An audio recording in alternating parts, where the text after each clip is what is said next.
Of Monkey's Monthlies. Very rare to get a full set. I've got one now. Do you want to take this in? On a lake that says I'm a human being. Anne is straight and Anne doesn't care. Still feeling a little fragile after the charting experience. Still feeling not quite there. But so we'll have another nice gentle show. But last night's show was good, wasn't it? A gentle one. I enjoyed that. Jimmy Webb. We've got no guests tonight, but we'll just see what. We're not in the studio. Yeah, we're going in. Oh, gee. Going in now, actually. Yeah. It's great to be here. Newspapers. Gee, I feel like home. Table? Right, let's go. Come on, let's go. Let's go, guys. We're going. This is happening live. It's happening live. We're going live into studios. Here we go. This is live. This is happening now. This is rare.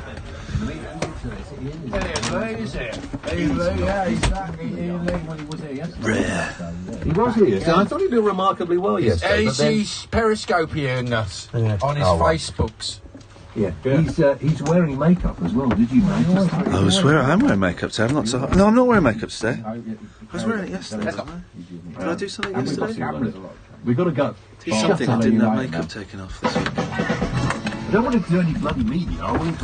Brilliant. Cheers, James. Have a good weekend. Hey, man. Hey, man. Hey, baby. It's really hot and it doesn't work, you know.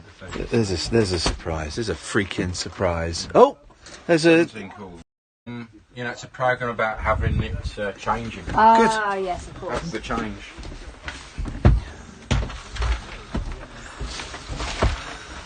See now, if you look here, Periscopers, we've got two cameras, you see. These are the ones that film us, which is why everything's on a slightly different angle. We can get away with having you. Yeah, look, we can just about. Get away. All right, bubbers. See you later, man. Have a good show, man. No, we can't. No, we can't. It's got to go there.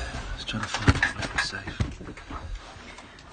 It's got to go there. It's not. I'm not completely. Speakers up, please. Completely happy with that angle, but it's not really what I can do about it. Pimlico Plumbers, London's leading service company, keeping your home working all day, every day. It's here. It's one of over 1,000 great used vans, and it could be yours. I'm not completely happy with that angle, but there's not a lot I can. Van Monster has a huge choice of used vans across the UK, all with 6 months warranty and flexible finance options too, like these 2014 Ford Transit Customs from under £9,500 plus 20% VAT. Find your next van right now at vanmonster.com. Representative 13.9% APR. As a kid, it was football or I weren't interested. Didn't bode well for my grades. And when my trials went the way of my GCSEs, Is that real I or was is lost. that me not well? But then I found the Navy. That's how It it showed me that starts for teams me. aren't always made of 11. And there's more than one type of goal. It opened my eyes to more opportunities. I still play football weekly, but there's far more to my game now. I'm Nathan, born in London, made in the Royal Navy. Start your journey. Search Made in the Royal Navy. Hurry, special introductory savings on selected sofas end Monday at DFS. Better be quick. Landlords, Direct Line guarantees to beat other insurers' renewal premiums. Let's try a different little angle, guys. Switch to Direct Line Landlord. New customers only. Very poor quality vid. Well, I'm setting the fucking camera up, mate. Calm down, Jesus.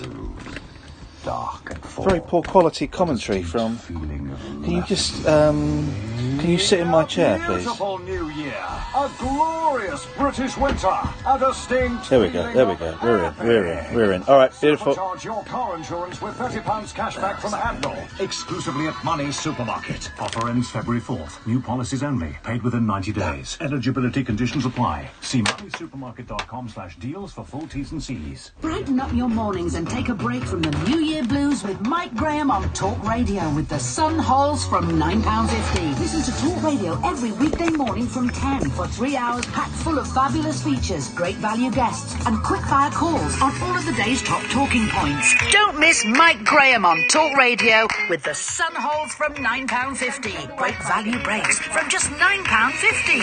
For more information, go to thesun.co.uk/holidays. Across the UK, online and on DAB. A new kind of talk radio. We'll get you talking. Talk Radio. With the latest, I'm Carl Hartley. Prosecutors say one of 13 malnourished children allegedly held hostage by their parents in California had planned their escape for 2 years. Her parents are accused of tying her and her siblings up and beating them. Authorities say they were held all in one room and only allowed one shower a year. Prosecutor Mike Heston in Riverside County, east of LA, says that they're recovering after being rescued on Sunday. They're relieved, I will say that. They're in good hands. They're being cared for. They're all in the hospital. Their well-being is being looked at. Their health is being looked at. They're in good hands. As far as where they're going to end up, I don't know. The government is promising to support small companies and workers affected by the collapse of construction giant Carillion. A task force has been set up to review the impact. That means I can't see your Former boxing champion Anthony Small's been charged with terror offences. Talk Radio's Jenny Barsby's seen at Scotland Yard's statement. Well, the police say they've charged a 36-year-old man from south east London with encouraging acts of terrorism. Now, it's in connection with a video which was posted on social media last September. Small, who converted to Islam when he was 24, quit the ring in 2010. He's due in court on Wednesday. Now, it's thought a wolf which escaped from an animal sanctuary in Berkshire this morning may have been let out deliberately. 12-year-old Torak was on the run for hours before being caught 8 miles from his home in Beanham near Reading.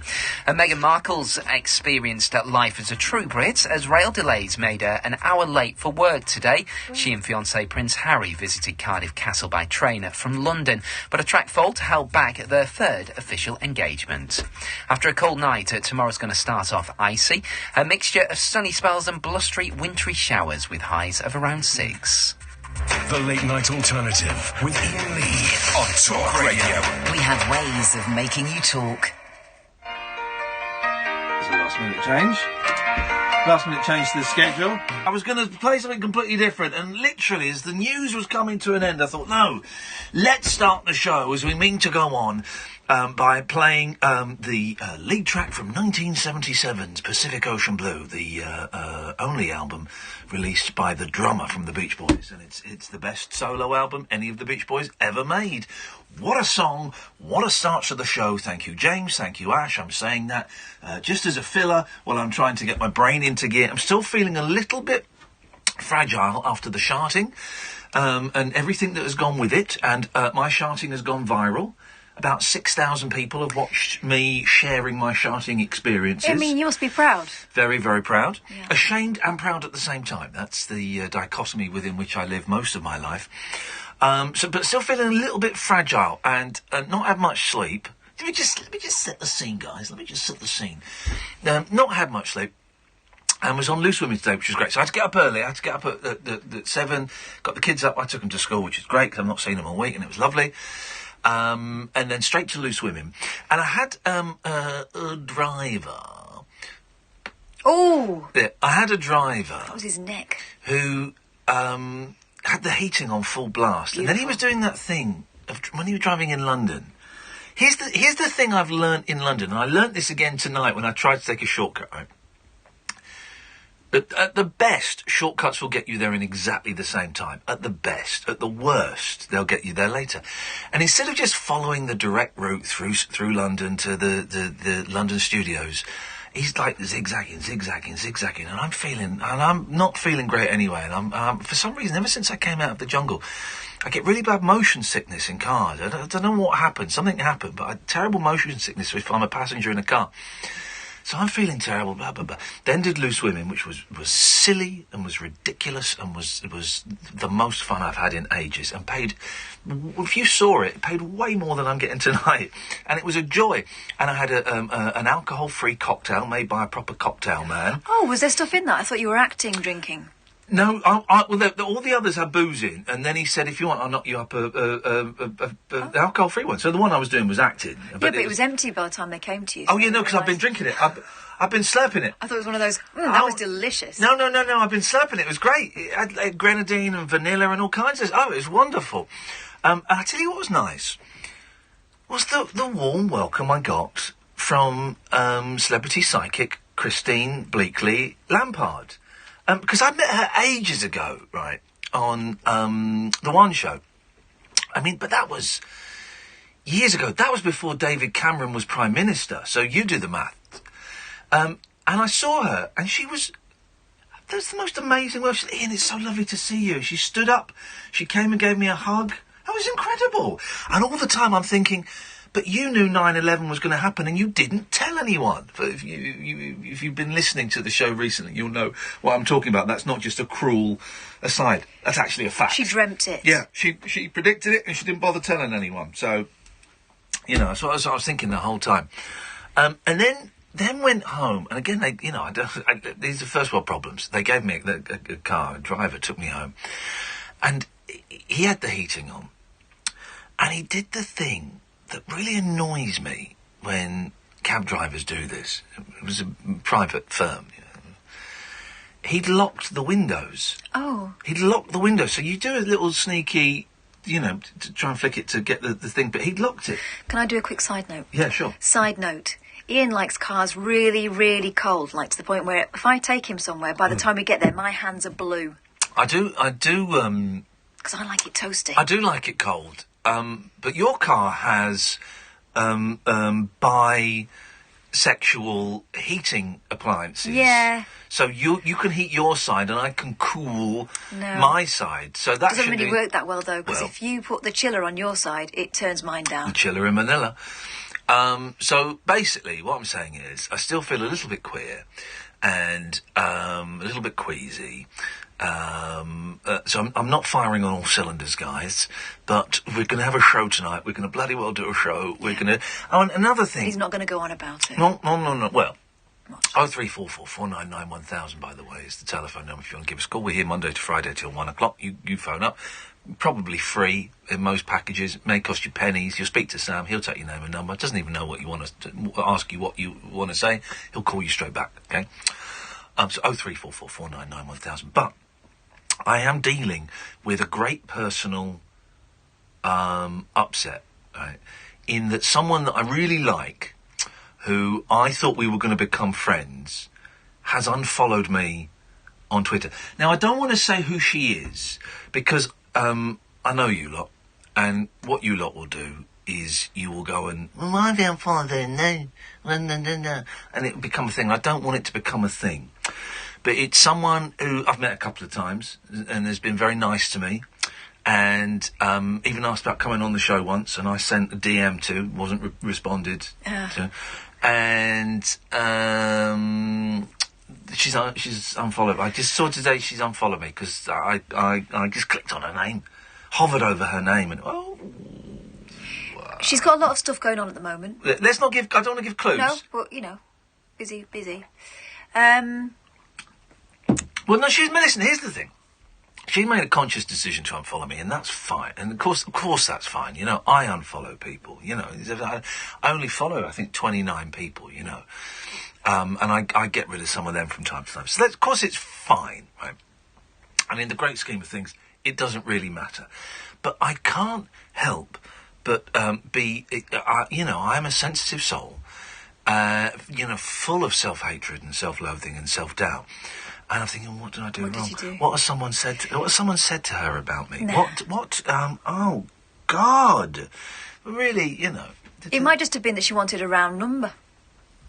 Oh, don't look now. I mean, she's still following about 1,000 odd people, you know. It's anyway, it doesn't matter.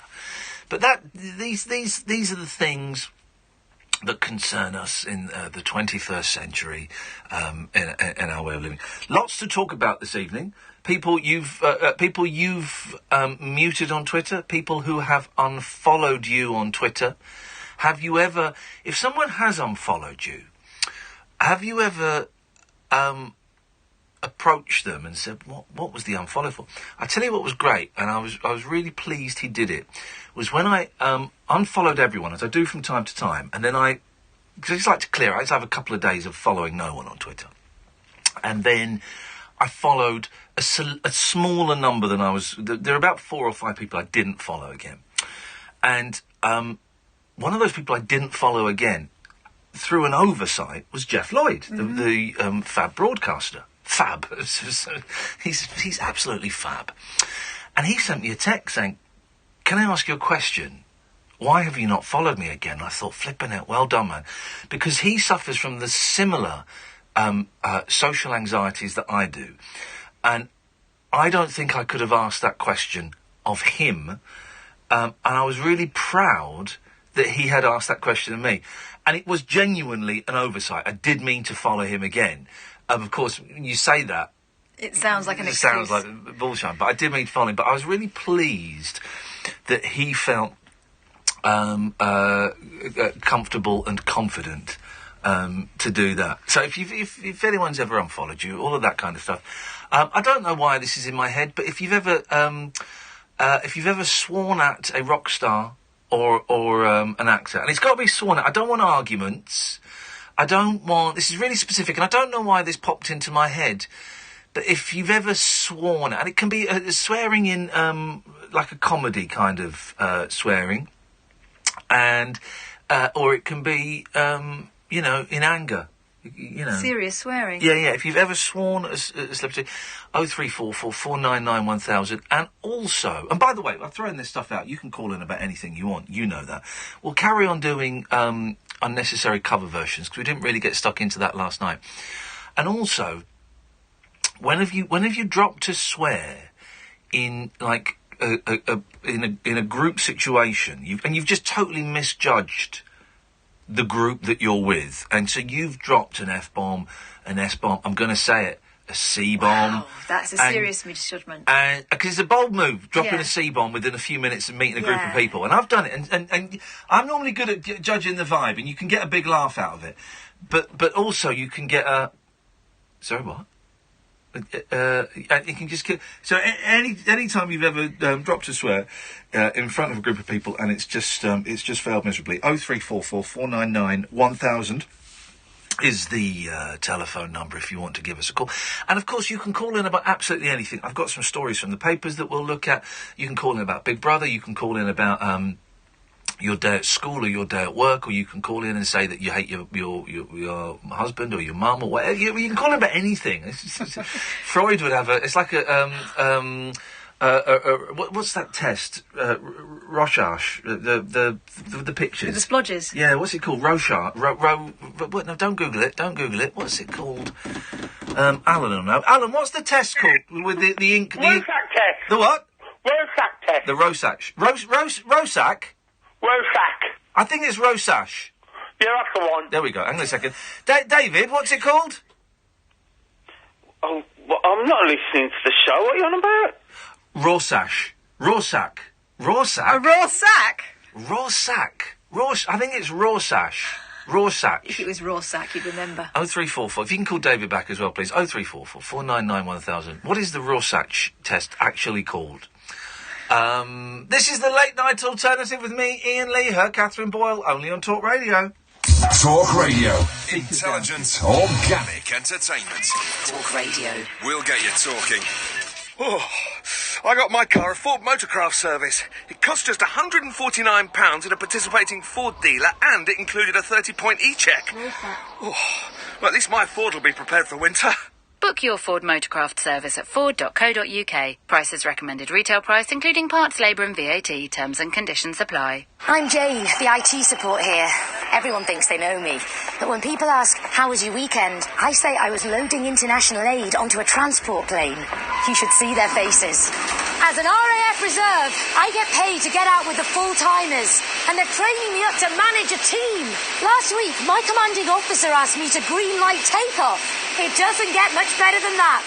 Make your spare time count with over 40 roles. Commit only 27 days a year. Search RAF Reserves. Top trade picks at TradePoint to kickstart 2018. Get a DeWalt contractor chest for just £30. Excludes VAT at 20%. Trade only. TradePoint! We love home. From those wooden floorboards we sanded down to the chrome fixtures and fittings that took ages to find. But if you're in the trade, you know there's more to home than just plumbing, electrics, or a lick of paint. Homes are getting smart. We've created the Nest Learning Thermostat and Nest Cam security cameras. Intelligent technology in your home you can control with your phone. Become your customer's smart home provider and help grow your business with Nest Pro at nest.com/EU/pro. Have I got PPI? Want to know if you've had PPI? Find out with our free PPI check. Stephen Saunders received £1,856 on his credit card. I wasn't sure whether I paid PPI on my credit card. Stanton Fisher did everything for me and took control of the claim. But the claim deadline is set for August 2019. So text check to 80800 for your free PPI check. Have I got PPI.com? That's check to 80800. Where do you charge an electric car? How quickly can I do it? How far can you go on one charge? How much can I save? Can I charge it at home? Do I need a house with a drive? Can you get an electric shock off them? If I plug in my mobile phone, will the car's battery run out? Can they go in car washes? Got questions about owning an electric car? Get the answers at goultralow.com. Winter's coming, so get your Ford ready with a Motorcraft service for just £149 at participating Ford dealers. Book at ford.co.uk. Price is recommended retail price. Across the UK, online and on DAB. The Late Night Alternative with Iain Lee on Talk Radio. You know what I think we're going to do tomorrow? Tomorrow's Friday, isn't it? Yeah. We got Russell Mail from Sparks coming on, which is great. We'll do straight to air tomorrow. Okay. Fancy that? Yeah, why not? And then what we'll do... what we might do Monday, it depends if we've got Joel Dommett in, because I don't want to do it if we've got Joel in. One day next week we'll have new callers only. We'll do that. Hey, that's a good show. Yeah, we'll do that, because we haven't done that since I got back, and we've got lots of new listeners. And some of them might feel it. So we'll do new and newish, which means if you've... you never called, or you've only called a couple of times. We'll do that one day next week, and we'll flag it up. But tomorrow, it's 3 hours of call straight to air. 0344 499 1000. Normal rules apply tonight. Good evening, David. Well, Ian, I've rang in a couple of times before. I don't recognise the voice. Well, you might not, because this is the first time I've ever rang in sober. Okay, there we go. That's nice. Yes, thank you. Unlike first time call. Yes. So you mentioned earlier about inappropriate swears when you're meeting people. Yes, I did. Have you done that, David? Oh, yeah, just last week. Go on. So there was a group of people in the pub, like a lad that I knew, his girlfriend brought her in for the first time, and she was speaking about a family holiday that she'd been on to SeaWorld. Yes. And I said, oh, SeaWorld. I said, if I ever have a strip club, that's what I'd call it. You know what the C stands for? Oh, no. It didn't go down well. Did it not? Did you say what the C stands for? I think they got it. Okay. Oh, well, okay. It's a small mercy. You didn't spell it out. Yeah, that could have made things a whole heap worse. And have you spoken to this young lady since? No, I've stayed away. Yeah, I think that's probably... Are you now hoping that she gets dumped? Yeah, come on, Roop. Dumper. Thanks for calling, David. I'm winning her over now. Here we go. Thanks for calling. All the best. Bye-bye, there we go. He's going to end up being her best man. Oh, man alive, only on Talk Radio.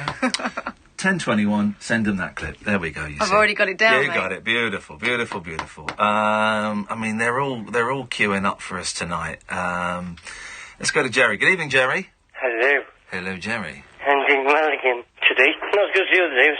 I was on Bango. Yeah, Kath told me she busted you. You haven't really got Parkinson's. I was doing really well the other day. What are they giving you that cured your Parkinson's? They just give me an extra dose. An extra dose of drugs. Oh, man alive, well, double down on those drugs then, buddy. Doing well. Yeah. I'm doing really...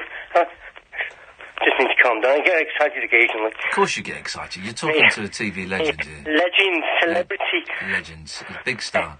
A-list celebrity. See? A-list. A-list. Let's not go mental. Shut up, man. I'm A-list now. A-list. A-list. A4. Oh, was he just saying A-list as in I can't U-tree? afford to come here anymore now. No. I'm supposed to come do personal appearances. No, I'd love to get some... You know, for appearing at a nightclub for an hour, you can get about 10 grand. I don't think that's your sphere Oh, anymore, is it? I would do that. I would sign boobies. I'm signing boobies. I can't ride though, my hands go all over the place. Yeah, well, I did sign a boobie once. Did you? I signed a boobie once. I think I may have signed an a-hole as well. What, an actual... No, you didn't. Not an a-hole, but bottom. I got the guy from Slipknot to sign my arse once. Corey. I don't know. Corey Taylor. I couldn't read it. He's a good singer. I did. I got a bloke from Slipknot to sign my arse. The danger these days is it's not just about a bit of harmless fun. They go off afterwards and get it tattooed on, don't they? Yeah, I did, yeah. No, but I did sign a boob once, just for the, just to see what it, because someone, I was like, Do you have to put a book underneath it, you know? No, it was. Well, they do wiggle about, that's all. That one didn't. That one didn't. Nick, what do you reckon? Did you hear about this wolf? Of a what? The wolf escaping. Oh, the wolf escaped near Reading, yeah. What they're not telling you on the fake news is that it ate 3 children. Yeah, got 3 months. But don't worry, the wolf, the lumberjack chopped it open, and the 3 children and an old lady hopped out. Yeah. So that's how wolves' intestines work. That's all the intestines in the back of a trailer. It was in the back of the trailer. Well, they're now suggesting that the wolf was released deliberately. No. Yeah, this is what they just said on the news at 10 o'clock, that they think it was released deliberately. Who's doing that? That is brilliant. That is brilliant. All the kids in schools were told to stay in because there was a wolf on the loose. What's the time, Mr. Wolf? What moron gave planning permission for a wolf standing next to school? Why did gave planning permission, sir? What did he say? I don't know. Okay, well, I'm just going to nod and go, yep. No, what Slide Eastern Planning Department gave permission to build a wolf sanctuary next to school. Oh, we gave permission to put a wolf sanctuary next to a school, yeah. It might have been Mr. B.B. Wolf. Yeah, as ideas go, it ain't the smartest one, What was the school made of? Straw? Yes. To be friendly and be sociable. I don't want to put a fence. Why is he sensitive if he's so friendly? Why do we have wolves? Why don't we just eradicate them? Because they're not nice. They're not even nice-looking creatures. When you go to Woburn Safari Park, you drive through the wolf enclosure, and it's just like dogs. It's like ugly, scraggy dogs. Dogs, yeah, scraggy dogs. Scraggy dogs. I'm going to cut you off now, Jerry.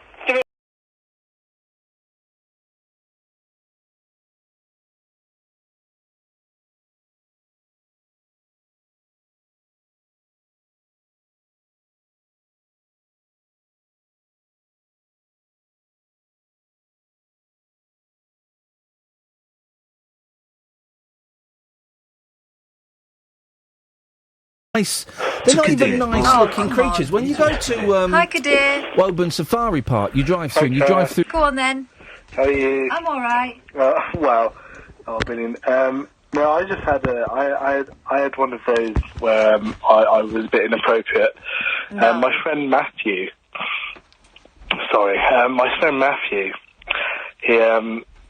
He became a Christian, and he introduced me to all his new friends. And they were, like, very Christian. So I was using my normal dialect of, like, oh, damn this, and for God's sake. And they got very offended over it. And I even got kicked out of a group chat over it on the old Facebook side of things. So it wasn't even real swear words, Kath. It was Ofcom approved words. I don't believe you. Why not? Because no one gets offended by damn. Honestly, if you search Matthew Innerton, he's went to it's a Bible camp in America, and it's called Gailey Bible Camp in Tennessee. Right. I can tell you the name of the Bible camp. No, it's all right. It's all right. So it wasn't just that he found Jesus. He found it in quite a hardcore way, by the sounds of things. Well, they were sort of travelling anyway, and he went there for a couple of weeks. But obviously he made some new friends. His current girlfriend from this camp, obviously, she's in America, so that's sort of a different story. Right, I'm losing. Do you know what? The vibe isn't right for the vibe isn't right. The vibe isn't right. Everyone that's called in, thanks very much, but no, thank you. Not now. The vibe isn't right. Do you know what I mean? The vibe isn't right.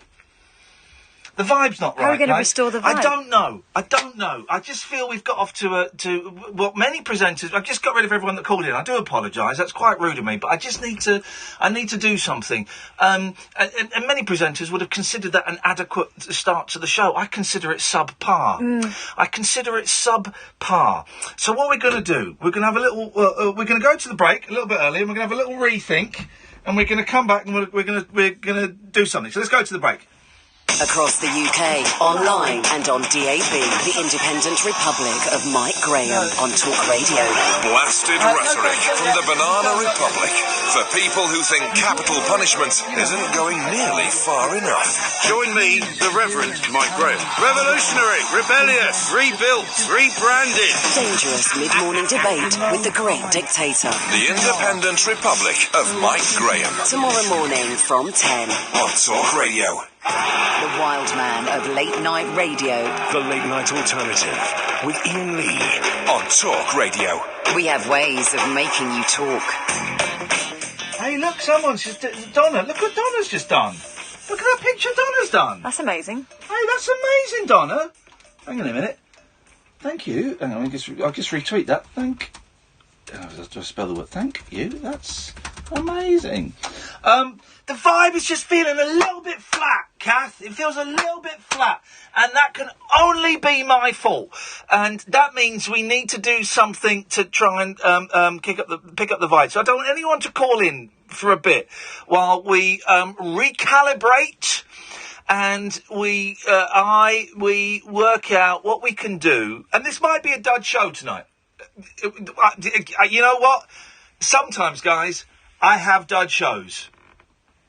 So it might be a dud, or it might be an absolute doozy. It's going to be one of the two. It's not going to be mediocre. I'm not giving out a mediocre show tonight, and that's exactly where we were heading with that first 30 minutes. Would have been mediocre, and I don't want that. I either want to soar to the heavens, or I want to go down in a blaze. So, what are we going to do to increase the vibe on this on the show tonight? Man, what are we going to do? We should have thought of this before we came on. We should have, yeah. That's my bad, as the Americans might say. My opening monologue was a bit flat. The calls, no disrespect, were a little bit flat. So we got to do something to raise it. We're going to do straight to air tomorrow. I can see everyone's ringing in. Thank you. But no. Do we do new callers now? Do we do new callers now? I'm up for that. I'm taught that I'm erring on the side of that. I'm slightly concerned that I might have scared them away by having a breakdown on air just Here's now. one. Yes? Do we do shy callers only? Well, what does that mean? Well, I'll get, about 5 times a day I get a text message, a tweet from someone who says, I'm too chicken to phone in. Yeah. And I think sometimes they worry that they're going to get ripped a new one. Oh, I haven't ripped anyone a new one for ages. I know, but they, if it's your first time. No, because I just think the shy callers, we need something spectacular. Okay. Not timid. That's a great idea for another night. But we need... Let me take this one. I'll take this one. Hello, Line 1, you're on the air. Can we play Taste Like Food? No. It would be funny. I don't know if it would. I think it would. Okay, shepherd's pie. Tastes like food. Avocado. Really funny. No, it don't taste like food. Okay, now see, it didn't work. A brave effort. Yeah. A very brave effort there from one brave soul willing to put his head above the parapet. All right, brainstorm. For the next 5 minutes, this may not work. For the next 5 minutes, I want your calls, dear listener, on what we can do. I'll take these. I want your calls. You just come straight through on what we can do to kind of lift tonight's show and make it something a little bit special. Okay? So you just phone up 0344 499 1000 and it can be anything, right? It can be anything. And I tell you what. No, yeah, okay, right. Line 1, you're on the wireless. Go on. We can do to kind of. Hello? Yeah, you're on the air. What do you want? I got burgled. I'm just talking about burglary, that's all. Were we talking about burglary? No. No? No? Okay, fair enough. All right, thanks for calling. See you in a bit. Here we go. See you in a bit. Was he trying to smuggle a topic past me? I think he might You were talking about burglary. I don't think we were. I don't really know. 5 minutes. Phone in. Let's have a brainstorm, guys. What they call in America spitballing, and see any suggestions on what we can do tonight's show to just kind of give it a little something, because we may spend the next 2 hours, 25 minutes trying to find this elusive thing, you know, and it may not be out there. But oh, God! Do you know, I just want to do the best radio show that I can, and I don't know if we can do it tonight, and that's frustrating me. That's disappointing me. So let's just we'll just take a couple of minutes to call straight to air with you. What I want is your suggestions, dear listener, on what we can do to make this show significantly better than the first 34 minutes of it have been. Okay, and it can be anything. It can be stupid, it can be brilliant, it can be a rubbish idea, and it might just, one of your ideas might stick, or it might trigger something in me and Kath or Sam, and it might just trigger something that takes us in a different direction. Let's try this one. Go on, line 1, what you got? Well, we may as well just do straight to air all night. No, we're doing that tomorrow. Do some hours tomorrow. You can have a think then. Just do straight to air. No, I don't. Because I tell you why I want to do straight to air tomorrow. Because it gives people 24 hours to have a think about what they might do. Well, yeah. Well, give you 24 hours to think about what you might do. No, but I don't want to think about what I might do. But you were just saying you should have thought. Well, maybe I shouldn't have thought. But maybe me doing this thinking on air is the thing that's going to. Who knows? The last 2 hours of this show might be the most incredible bit of broadcasting that anyone has been involved with. Good luck, mate. Thank you very much indeed. I like that. He's not buying it. No. Good for him. Why should he? But this uncertainty, this self-questioning, this on-air production meeting might be the thing that tips us over into genius. Could also be the thing that tips us over into me getting a phone call from my boss going, you need to put a bit more effort in. Go on, line 2. Say no to strangers. Okay, right. There is a perfect example, right, of me trying to avoid tonight doing stuff that I've done before. And this is my greatest downfall, is I always try and avoid stuff I've done before. And, go on, line 1. Okay, right. Hi there. Yep. Is that Iain? Yes. Hi, Iain. Can you do, 1980s television, 1970s TV, and that infinite consciousness as well? I think the answer to that is no. Line 2, what can we do to make the show any good tonight? Why don't you accept calls from only celebrities? Because we never have any celebrities phoning in. But why don't we drum up the attention? Say that again? Why don't we drum up attention on Twitter and get them to tune in and then phone in? Well, because celebrities are like... they're like rare beasts, and you've got to be careful tempting them out. Yeah, but you've got a different calibre of celebrity as well. That's easier to attract, like Paul Danan or. Oh well, Paul Danan's coming on at some point. I like Paul. I've got a real soft spot for Paul Danan. He's such a nice boy. I like Danan a lot. I said, why are the press giving Davina McCall a bit of a hard time at the moment? There's a picture, there's a thing in the papers today, it's a close-up of her forehead, like from 6 months ago and from yesterday. Has Davina had Botox to make her forehead smooth? First of all, who cares? Secondly, who looks at foreheads? Who's got... I'm looking at your forehead now. You've got a very smooth forehead. I can honestly say, I don't think I've ever looked at anyone's forehead. I can't remember. I'm looking at Sam's forehead now, and it's a weird thing. I'm now suddenly hyper-conscious of foreheads. It's a weird... What's my forehead like? God, do I need Botox in my forehead? What is that about? I'm hyper-aware of everyone's foreheads because of this weird thing that's having a pop at Davina. And there's been a few... Has she got a book out or something? Because there's she's been in the paper a lot for nothing. I think she's got a fitness DVD out. So they're having a go at her forehead. I have no idea why she's in their sight. She's the least offensive person you can think of. I love Davina. I think she's one of the greatest people this country has thrown up that works in broadcasting, and we're obsessed with her forehead. I thought her forehead, both before and after, was a great forehead. It was just, if you can have such a thing, it was a sexy forehead. I mean, I don't know. There must be people, if you can think of it, someone gets turned on by it. There must be people who get turned on by foreheads, forehead porn. There must be. The forehead. Oh, the forehead. I nearly said something really inappropriate there, and I remembered I'm going mainstream. Go on, line one, what can we do? Yeah, you're too slow, buddy. Line two, what can we do? How's it, John? I reckon you should get Barry on. Barry's a lekker old guy. Yeah, but it doesn't work like that. People saying we should get such and such on, it don't work like that. We're not going to go around booking guests, booking acts to phone up and do their turn. It don't work like that. Barry phones up when Barry wants to phone up. Go on, line one. Oh, hello, Ian. You could do a subject where you ask your members of the public that are listening if they could only eat one type of thing.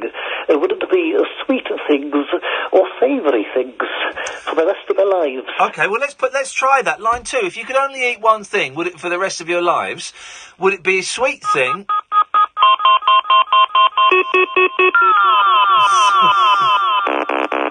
This is why I want to do this tomorrow. Right. Hello? Okay. Better than Dominic? Yeah, a lot better than Dominic. Oh, cheers. So, she's got nicest, soul ever. Couldn't hurt, Hello? Hello? Hello? Hello? Hello? Who's this? It's Rob talking for the Ian Lee show. Okay, I'll talk about the psychosis. I'm looking at Sam's forehead now. It's a weird thing. I'm now suddenly... Okay. The forehead. It's a weird... What's my forehead like? Do I need both on my forehead? What is that about? No. Oh, yeah. Come here. Hello? So, what are your ideas then to make this show better? Sorry? What are your ideas to make the show better tonight? Mental health. Mental health. I suffered from psychosis, I lived for 6 years. I suffered from psychosis, I lived for 6 years. And I'll talk about that and... Okay, alright, put your phone down and we'll call you back if we're interested. We got your number. Alright, cheers.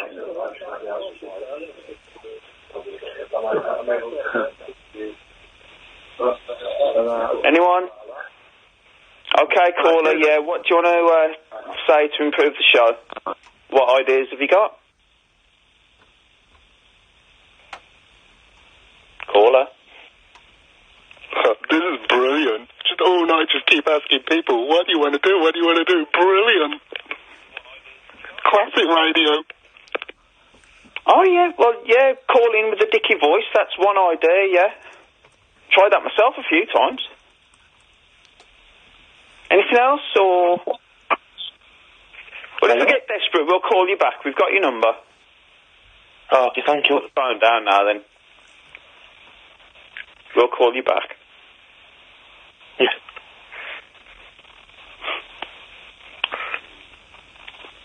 Anyone else?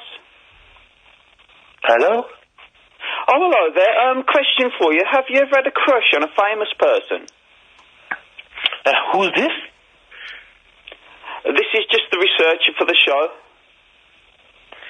The researcher on the show? Yeah. My name's Clive. No, I don't think I have. All right, okay. Well, have you got any ideas to improve the show?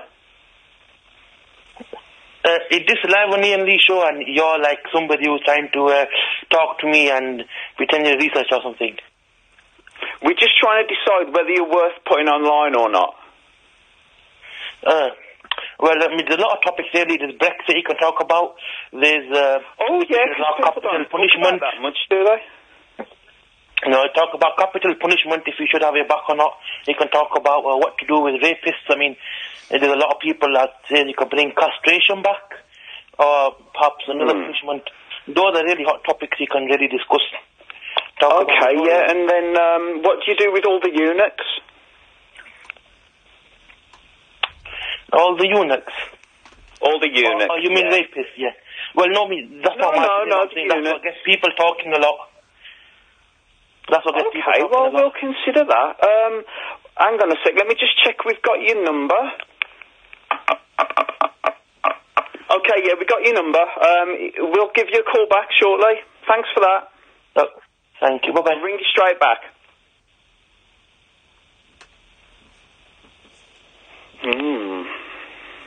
Anyone else? Yes, have you ever been in love with a racist toy? Have I ever been in love with a racist toy? That you've nurtured and loved since you were a child? Have you still got it now? I have, he's upstairs. He's a French golly, and I love him dearly, but I'm ashamed. He's in a box under the bed. Okay, and at what age did you get this French golly? I think we call it a golly in French. His name was Gigi. He was called Gigi. So what age were you when you got this particular toy? I would say about 3 or 4. He's got a blue pair of trousers and a yellow top. Okay, and what do you like to do with him? Well, nothing. He's in a box, in shame. Oh, right, okay. Well, that's probably the best place for him. It's a very interesting topic, though. I think we'll almost certainly call you back on this one. So it would be, have you got a racist toy that you're ashamed of? Have I got that right? Absolutely on the money. Good evening, sir. Just one sec, let me just make a note. Okay, then, yeah, we've got your number. We'll call you straight back. Beautiful. All right, thanks for the call. Oh, this sounds good. Tell me about yours. Caller.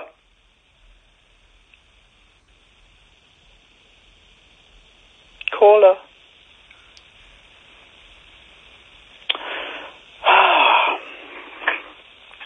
So, I had some ideas. If only I had someone to tell them to. Across the UK, online and on DAB. We are Talk. Talk Radio. Give it some lip. Why, hello. It's me, Dracula. Relax, I don't bite much. Unlike the cost of some broadband deals, that's why I switched to Sky Broadband Unlimited. It's monstrously good value. Just £18 a month for 12 months, including line rental, plus a $9.95 setup fee. Exclusively for new and existing Sky TV customers. It's totally unlimited, and they'll never slow you down, even at peak times. Well, you don't want anything to stop the flow when you're screaming. Sorry, streaming, do you? Search Sky Broadband. Sky. believing better. Sky Network areas and new broadband customers only. 12-month contract. Further terms apply. We know it's not easy running your own business. We know it's not easy making those tough decisions. Tough decisions about investing in infrastructure. Tough decisions about investing in the right staff. So here's an easy decision. If you're looking for a new van, the Volkswagen Transporter will cost you just £235 a month, with nothing to pay up front. Incredible offers to help your business thrive. Search Volkswagen Transporter to find out more. Volkswagen Commercial Vehicles. Working with you. No initial rental on contract hire. Excludes 20% VAT. Business users only. Until the 2nd of April 2018. T's and C's and exclusions apply. Volkswagen Commercial Vehicle Financial Services. 5 weeks ago, 19 men attacked our country. We'll be the first to fight back. From the producer of Black Hawk Down. No reinforcements, no extraction. We're on our own. Based on the declassified true story of the horse soldiers. Chances are we are not going to make it out of this one. We're with horsemen against tanks. Strap in tight! Chris Hemsworth, 12 Strong, in cinemas January 26th. Are you ready for this? Or a bit of this? And obviously this. Mom, please can I have another ice cream? If you've been nodding along, then it's time you joined the millions of others with the Sun Holes from £9.50. Hole yeah! Pick up the Sun and start collecting today. T's and C's apply. I've got someone here on the phone, says he's Robert, my broadband customer service manager. He says there are problems in the area, which there are, and as I'm a valued customer, they're offering me a refund. Great. Just so long as I confirm all my card details. That tells me Robert is not who he says he is. My money? My info? I don't think so. Always question uninvited approaches and never give out personal or financial details in case it's a scam. Take 5 to stop fraud. Before you get car finance, check with us. If you want to save some money, check with us. Car finance 24/7. Car finance 24/7. Car finance 24/7. Check with us. Apply now at carfinance247.co.uk for rates from 7% APR. We're a broker regulated by the Financial Conduct Authority. Representative 27.4% APR. All circumstances considered. Car finance 24/7. Car finance 24/7. Get your finance first and then you're good to go. Across the UK, online and on DAB.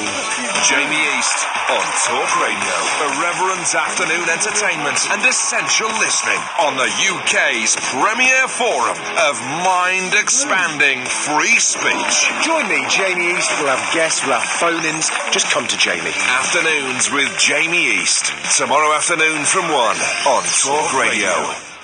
Jacked up jive talk for janitors, jazz cats, and gin-soaked boys and girls. Is that Commando? If you're awake, you're welcome. I've got 5 cactus needles stuck in my... The Late Night Alternative with Iain Lee on Talk Radio. So we'll do straight to air tomorrow. I don't. People are saying do a love bomb and do. I mean, I do like. Have you ever been in love with a racist toy? But I tell you what we're going to do tonight. I don't want any phone calls tonight. Me and Kath are just going to chat, and from time to time, if I look up at the screen, Sam, come and sit in here with us. Come and sit in here with us. Probably on that one, I guess. Whack that one up and give me an out time. Then when you're ready, come in and sit in with us. And we'll just have a chat. And from time to time, if I look up and I see maybe a number I don't recognise or a name we've not seen for a while, we'll just whack them through. But otherwise, we'll just sit and chat. Oh, Shall we do that? Yeah. And let's just see where that takes us. Because I don't want to... I don't want to repeat myself. And doing a Periscope Love Bomb would be nice, but we've done that. And doing the Straight to Air, that was fun, but I really want to do that tomorrow. And new callers, I kind of want to give that, a couple of days build up so that people can kind of think about maybe phoning in and things like that. Sam's coming in. Sam's never comes in and sits with us. It's all a little bit higgledy-piggledy. You get that wherever you can. Don't worry too much about the cameras, because it's a radio show first and foremost, as we kept telling them at the BBC. But we've got to get it trending on Facebook. Well, things don't trend on Facebook, and it's a radio show first and foremost. And we'll just... I just don't want to repeat ourselves. When I first started doing... And nice to see you, Sam. Hey, you too. Yeah, you're right. You're good. When I first started doing stand-up comedy, I thought that every time you did a set, you had to do a different set every single time. So my first few gigs, It was only 5-10 minute slots, but I would go and write a brand new 5-10 minute slot and go and do it. And Dawn French said the same thing. I was listening to her Really? on Richard Herring's Leicester Square podcast. Yeah, and she said that she and Jennifer Saunders went on tour with the boys from the comic strip. Yeah. She said, and it took them ages to work out that they didn't need to be coming up with a new... She said, we were writing every day trying to turn it round. Isn't that funny? And but so I sort of still feel the same thing about doing this. You know, it'd be so easy to do the same old. You know, I feel a little bit of a cop out doing calls straight to air from time to time because that's kind of a safe thing that I know will be funny, but. So I need to do something a little bit different. Sam, you've been working on James Whale's show. Yeah. James wasn't in today. He does the show from home from sometimes because of his hips and because of life. But he was in yesterday, and it was nice. It was nice to see him. Yes, first time I've seen him since November sometime. Yeah, and I've not seen him since I came out of the jungle. And if you watch yesterday's Periscope, you see us having a little chat because I set the Periscope up a little bit early, and someone retweeted it and wrote, there's a really awkward let's go for a coffee chat between Iain and James, one of those we should go for coffee. Yeah, sure. And it was awkward, and I'll tell you why it was awkward. It's because we've both got stuff going on that we didn't want to say in front of the camera, and I said, James, just let you know, this is going out live, because I know he's got stuff going on. He knows I've got stuff going on. So the reason it was awkward wasn't because it was we didn't really want to go out for coffee. It was because we had a lot more that we wanted to say, but we didn't want to say in front of the kids. In front of the kids on the old Periscope there, So that's what that was. So have you got James's phone number? No, but I could probably obtain. Have you got James's phone? I don't know. He said, well, maybe he was fobbing me off. Because he said, get my phone number off someone, and then give us a call. Well, no one's got this phone number. I shall have it. I can get hold of it. Get it, because I'll give James a call over the weekend, I think, will be the thing. So this is what we're going to do tonight, is we're going to sit here and we're going to have a chat about, I don't know, have we got a few minutes yet, Sam? I'll give you a good 30 seconds head start as to when we've got to go, because Sam is normally out there answering the calls and has a clock in front of him. You have no clock in front of you now? I'm assuming there's nothing there in front of you? I feel lost. Beautiful. No, it's good. I'm the only one that's got my eye on the time. That's the thing about this studio, right? Yeah. You could do the clock there, because I can never have to look over my shoulder the whole time. Yep. Well, there's and then I get blamed for having poor timing. Well, no, but even when you sit here and you can see the clock, that's balls. You start like long monologues, or duologues, trilogues, quadrilogues. Is that what did that be? I tell you what my boys do. What are you trying to say? I'm trying to say sit on that. Wow. My boys. One of the... we'll do it in a minute, because you should go next door now, Sam. You've got a minute to go. Remind me when we come back to talk about Jinx. We're going to talk about Jinx when we get back, because this is the big thing in my house, and my kids... Anyway, we'll talk about that. I'm going to say, for the first time... I think the first time ever, I don't think I've done this before, please don't call in.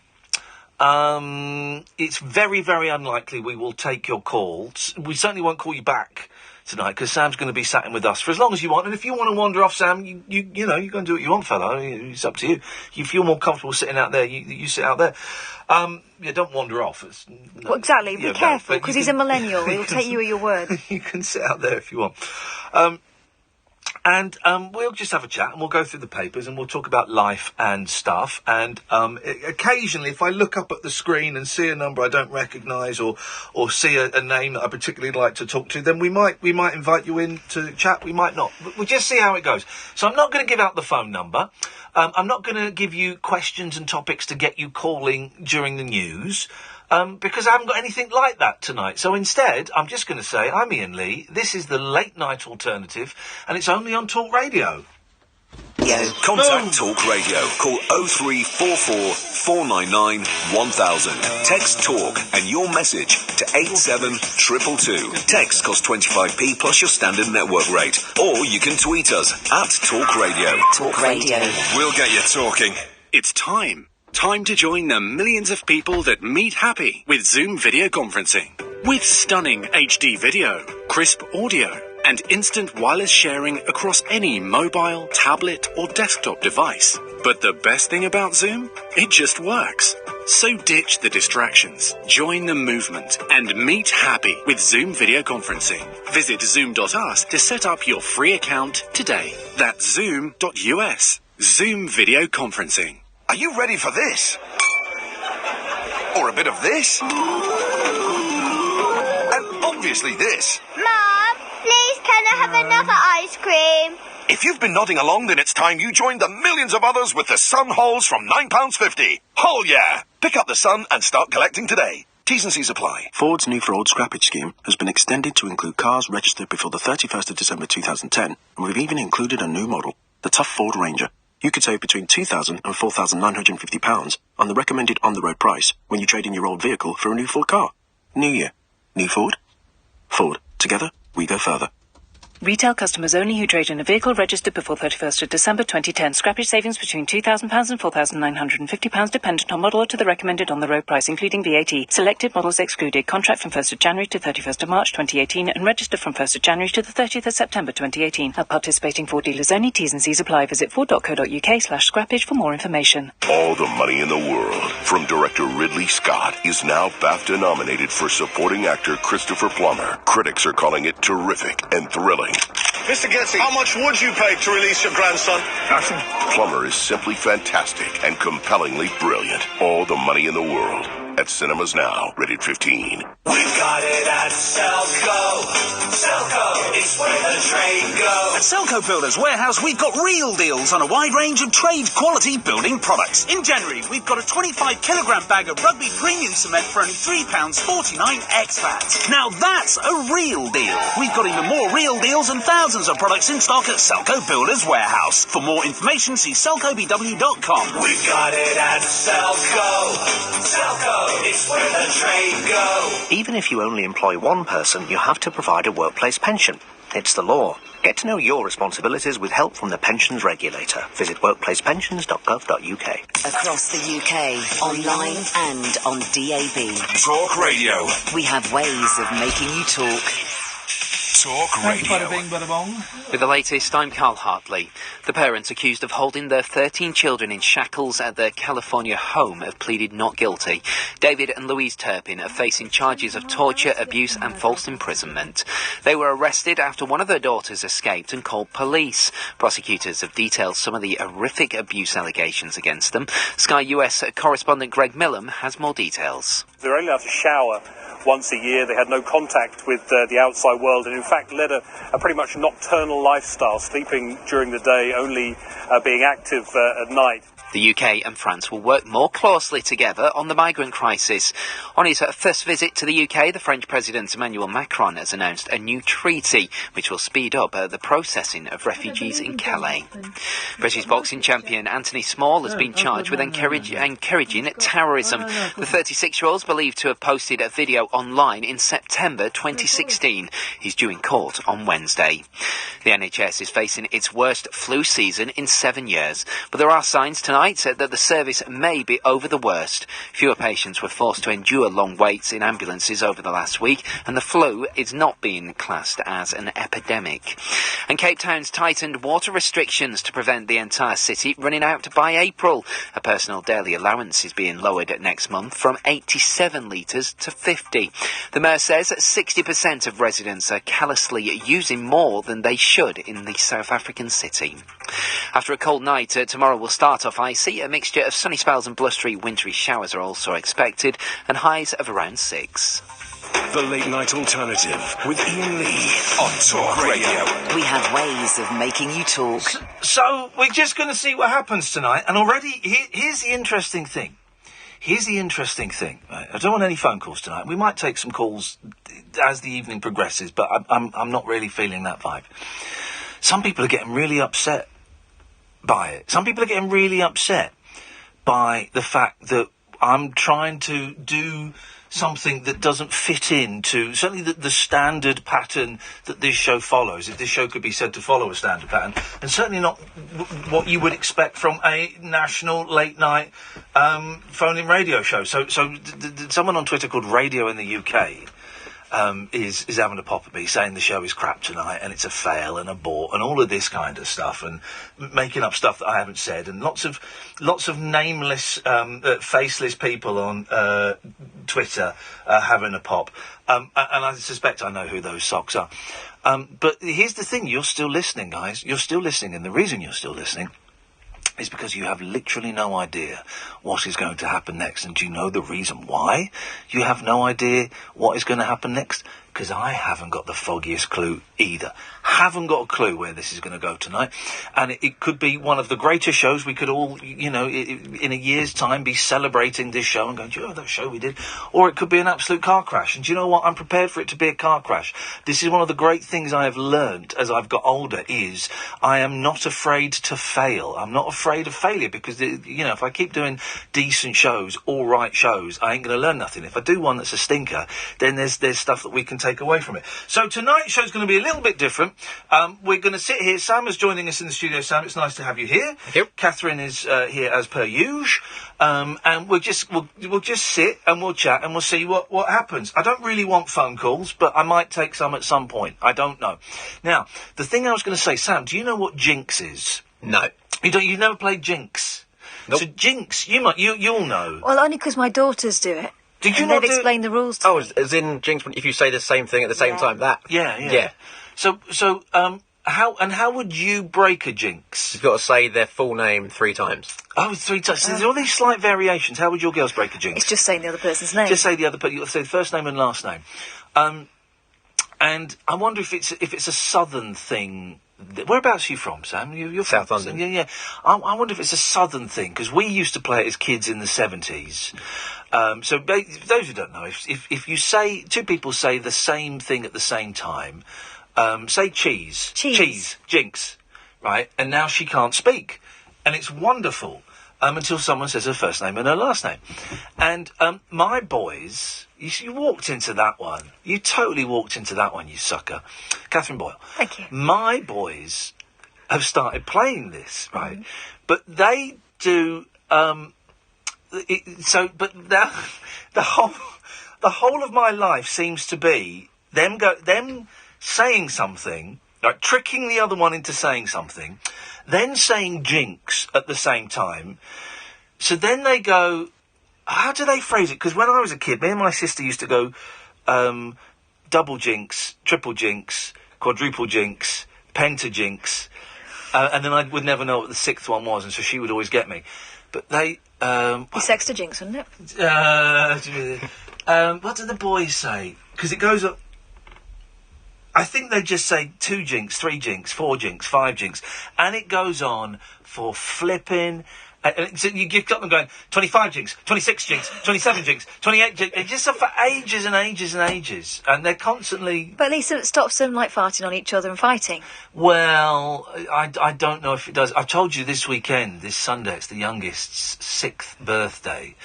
And I'm converting the house into Ultimate Beastmaster, coupled with American Ninja. Have you seen either of these shows, Sam? What, Ninja Warrior? Is that the... No, American Ninja Warrior. Yeah, I've seen that. And, but Ultimate Beastmaster. The Ultimate Beastmaster is tougher than American Ninja Warrior. Oh, so much more, right? It's like an actual platform game. Right. So, Super Mario, basically. Okay. With human beings. You have to grab coins on the way as well. Oh, you have to hit boosters. Okay. With one hand, while you're holding onto what is essentially like a dado rail, a tiny, just with the tips of your fingers. And it's supermen, basically. It's supermen that climb up walls like little mountain goats. They do that for fun. Some of them do it for a living, don't they? There were some that were professionals. Yeah, professional boulder climbers. There is such a thing, apparently. It's a thing. But it's so exciting, and I don't know why, because I don't like sports. But I don't know why I get such pleasure from watching men, because the women are none of the women ever complete the course. From watching men put themselves, and I really want them to do it. It's not that I want them to fail. I want to see them succeed. I like it when the cocky ones fail. There's always one who's a bit too elaborate, and you go, right, you're going in, mate. And he fails on the first one. Is always the funnier. Yeah, and then on that Beastmaster thing, there's also, they do these kind of run-up films. So And it tends to be the ones with the longest films are the ones that take the shortest amount of time to fall into the water. But it's not water. It's not a swimming pool like in Ninja. It's beast blood. It's the blood of the beast, which is a little bit nasty, isn't it? Hey, here's a thing, right? Here's a thing. Talking of blood of the beast, right? When I was a kid, when I was about 13, 14, 15, I was quite into black magic. And I had read my Dennis Wheatley, and of course the Unexplained magazine, and I had a book on spells and incantations. Of right? course you did. Of course I did. Got in terrible trouble because my deputy headmaster, Mr. Dunn, was a born again Christian, and we got in terrible trouble for being into black magic. Anyway, so here's the thing, right? Does drawing a pentagram, right, and summoning up a demon, does that actually work? And has anybody done it in a laboratory and filmed it? What? I would suggest that it's all balls. Right. But Exactly. if the person doing it believes it enough, they could end up doing themselves some damage with it, because they could convince themselves that things were happening that weren't. No. Yeah. You can't convince yourself that you've been anally entered by Lord Beelzebub. I bet you can. Well, no, I mean, you're at your most potent magically, and I'm using magic with a K. You're most potent at the moment just before an orgasm. Is that right? Yes, sex magic is a thing. Is there science behind that? Well, this is what I don't know if there is science behind it. There is certainly a wealth of literature behind it. But isn't that all about encouraging people to lose their virginity on moonlit heaths and stuff? Isn't that all just about Well, I don't know. It is, isn't it? No, there's one way we can make it magic, but you've got to be ready to make the ultimate sacrifice. No. Well, the ultimate sacrifice is to kill you. No, I think a virgin's blood is magically potent. You know, so if you sacrificed a virgin, that would be magic. But I think basically any old man slag and lady slag. I think. Oh my God. I think they can do the magic. I think they can. It creates a heightened sense of real focused energy. That's what it is. It's a real focused energy. Focus on your own. Hello. I was just wondering if I could talk about what we're talking about. I think I can. Well, if you turn your radio off, you might stand a chance. My radio is on. Yeah, I know it's on. That's why I'm asking you to turn it off. Oh, can you turn the thing off? Oh, it's sorted. Turn it off. Good kitchen, I'll listen to you. Okay, what would you like to say? I just think sex is amazing. What makes you say that? What makes you say that? Yeah, because I suspect you've never had it. I've never had sex. There you go. But I just think it's sick. I'm a virgin. You're a virgin? Yeah, but I really would like to do it. Okay. Well, there sounds like... Who's that gentleman there with you? It's my boyfriend. Okay, well done. That's why I don't really want to take callers tonight, because, you know, if you're not going to talk about... We're talking about sex magic. But so here's the thing, right? So there must be... People believe that you can summon up a demon, and there's all different ways. It's basically you draw a pentagram, you have candles, and you have to do these incantations. Speak a lot of Latin. Blood is always a thing.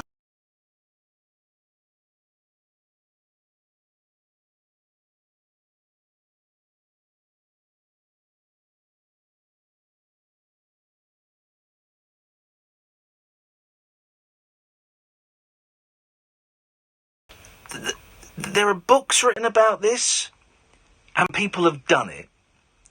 So people must believe that it works, okay? That you can summon up a demon. So why hasn't anyone put it to the test scientifically?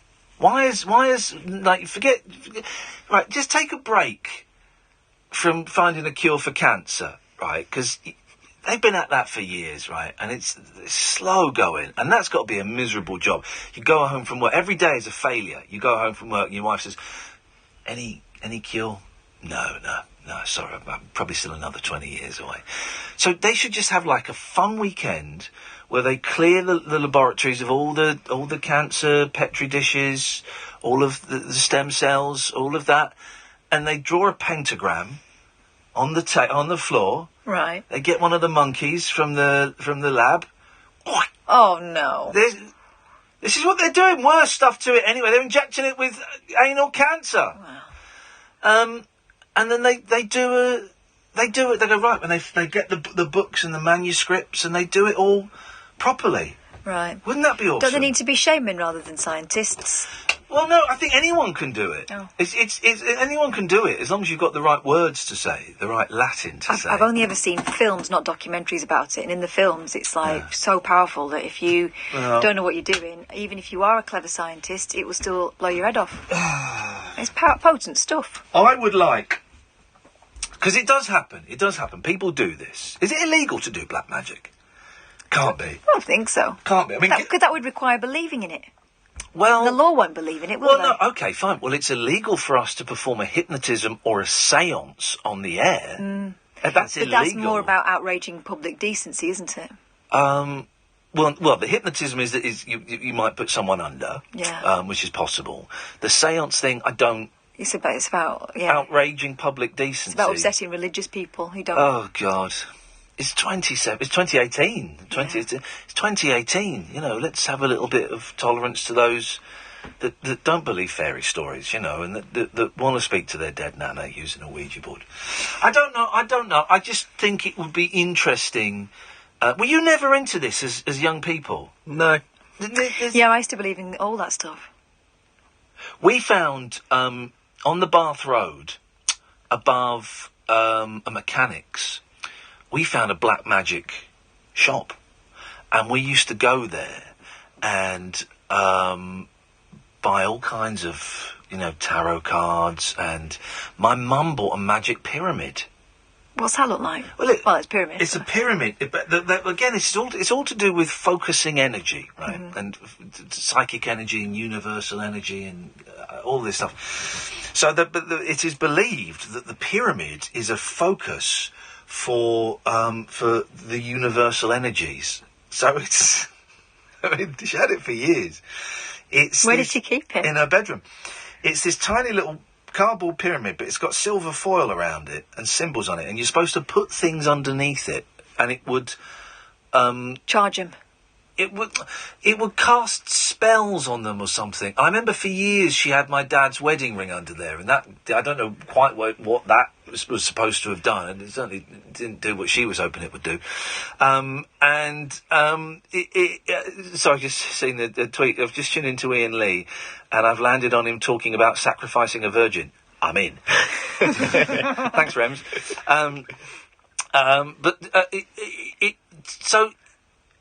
And we would go in there and we would buy books and we would buy all kinds of magical paraphernalia, hoping that now, right, okay, let's assume that 99% of it, absolute guff, absolute rubbish, nonsense. That means that 1% of it works and is actually... it exists and works. Right. Can we? This is what we need to find out, Catherine. Can we? And I don't want to go to a haunted house anymore. I don't want to go on a ghost hunt. Can we find some black magicists? Black magicians. Magicists.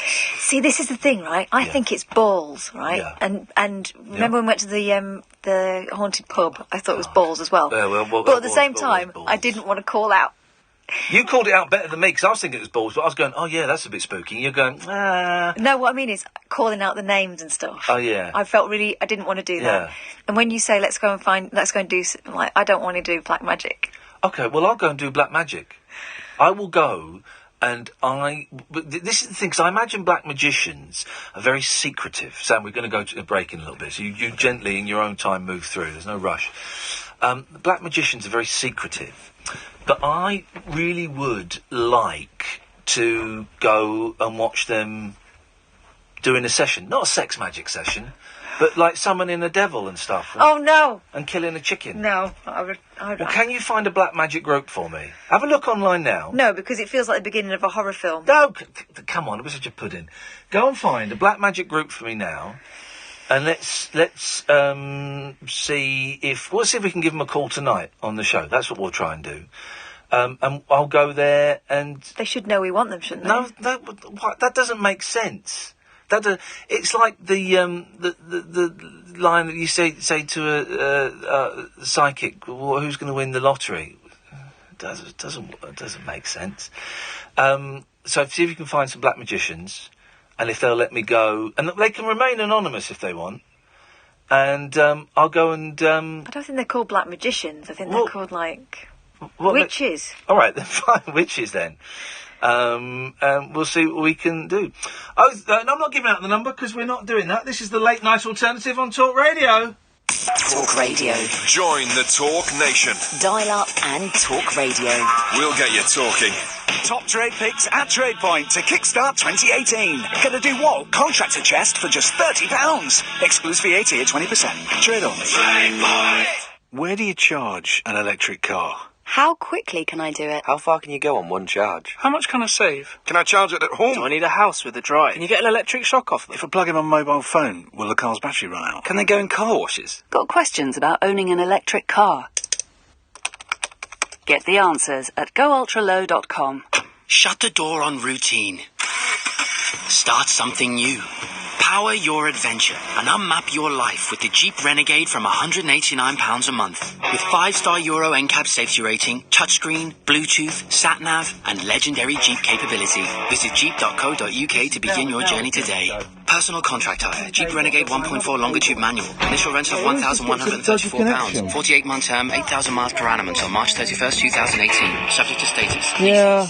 No more late-night invoicing, no more chasing payments, no more tracking down receipts. With Sage, create invoices. Hey guys, not many on the Periscope, good. Easily track what you're owed and get a complete view of all your business finances in one place. So you can get on with running your business instead of your business running you. From accounting, payroll and payments, Sage Business Cloud takes care of it all. Get started with Sage today. Visit sage.com/get started. Be Sage. Build on. There's a lot to look forward to in 2018. Come on. The drama of the Premier League. Don't miss it. Golf Majors and the Ryder Cup. I can't look, but I have to. Sky Bet Championship. Stick it between the posts. International Rugby Union. This is incredible. Formula One. Oh, my. And ECB Cricket. 2018 on Sky Sports. I've got someone here on the phone, says he's Robert, my broadband customer service manager. He says there are problems in the area, which there are, and as I'm a valid customer, they're offering me a refund. Great. Just so long as I confirm all my card details.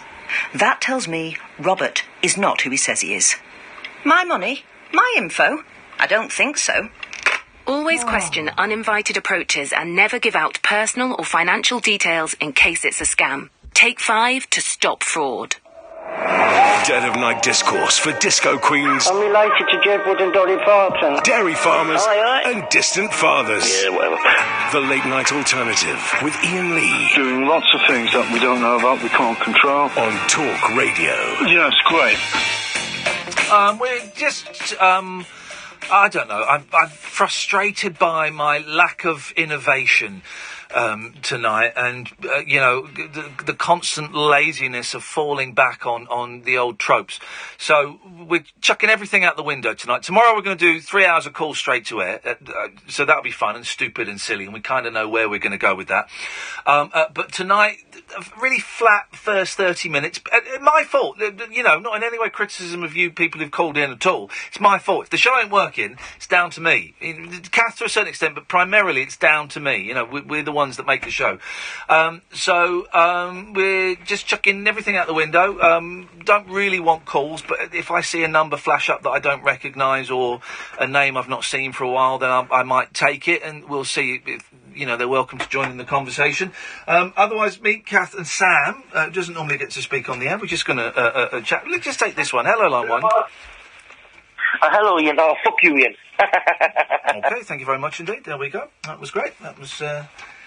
You heard that on Periscope. Hopefully you didn't hear that at home, but just in case that didn't go out, that did go out, apologies. Don't like swearing going out. It's never what we're here to do, and you can do better than that. But well done. Thanks very much indeed.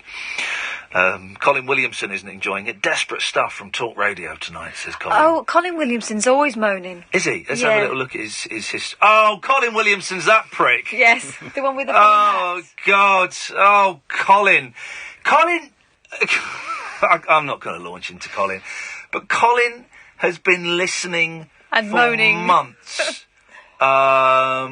Here's one. Here we go. Let's go through this. So we go to the 11th of November. Get a grip. This is utter rubbish from Ian Lee.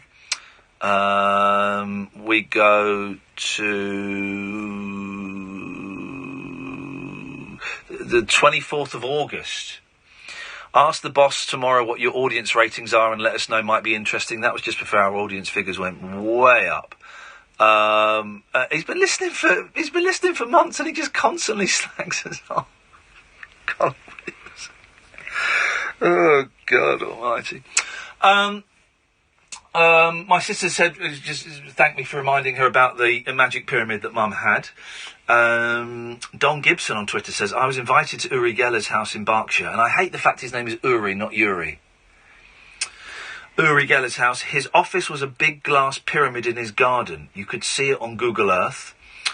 And then someone has sent us, Louise has sent us a page from her magic book about pagan magic, sex magic.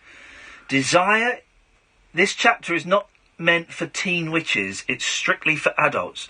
And, oh look, I just tried to wipe that off my screen, but I couldn't, because that pubic hair isn't on my computer screen. Shut up! I swear to God, that isn't on my computer screen, that's on her book, on the sex... Look at that, I tried to wipe that off.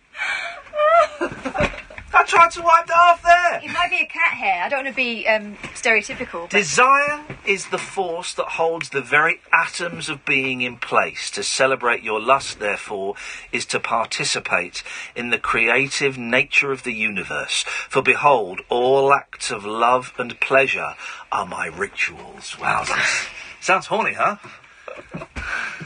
Sounds horny. There's got to be something in it. It doesn't have to be anything in it at all. But I'd be up for it. But okay, would you? Right? Do you believe in black magic and stuff, Catherine? No, I don't think I do. Sam, do you believe in it? Are you classifying stuff like Bloody Mary as a black magic thing? What is this Bloody Mary? If you say it 3 times into a mirror, someone allegedly turns up and. Well, some people say she kills you, but... Well, have you tried it? No, and I don't believe in that sort of stuff, but I'll never do it. Yeah, Kath, I don't like it either. Kath, have you got a mirror? Yeah, in my bag. Get me a mirror and I'll do... why would you not do that? Why would you not do... I'm going to do a Bloody Mary now. How does that make you feel? A little bit worried. Does it really? Yeah. Because you know nothing's going to happen. I know, but it still sits uncomfortable. Isn't that funny? Well, the thing I hate most is just being made jump. And I know that, because at home, if ever I do that, there's probably going to be someone nearby who's hearing it and is ready to sort of jump out and make me wet myself. You would have hated, when me and Kath worked at the BBC, we saw it with a woman called Kelly Betts, and the three of us, we'd get in at 5 o'clock in the morning when there was no one else in, and the offices were dark, we had to go and turn all the lights on, and the three of us would just hide in the dark and jump out on the others, and Kelly was great because Kelly would film it, so she's got loads of footage on her phone of us terrified. But the best one to scare was Kath, because you got Kath. Thing is, someone could jump out and scare Kath, and then someone could jump out immediately after. So there are videos somewhere on the internet. All right, so I've got a mirror. What do I do? You say Bloody Mary into it 3 times. Yeah, like and Candyman. and then just wait for like 10 seconds. I think it's supposed Okay, why don't you do it? No. Well, isn't that funny? Because we all know, right, that it's nothing. That nothing. We all know nothing's going to happen. Okay, but yet you still won't do it. Yeah. And I feel a little uncomfortable doing it.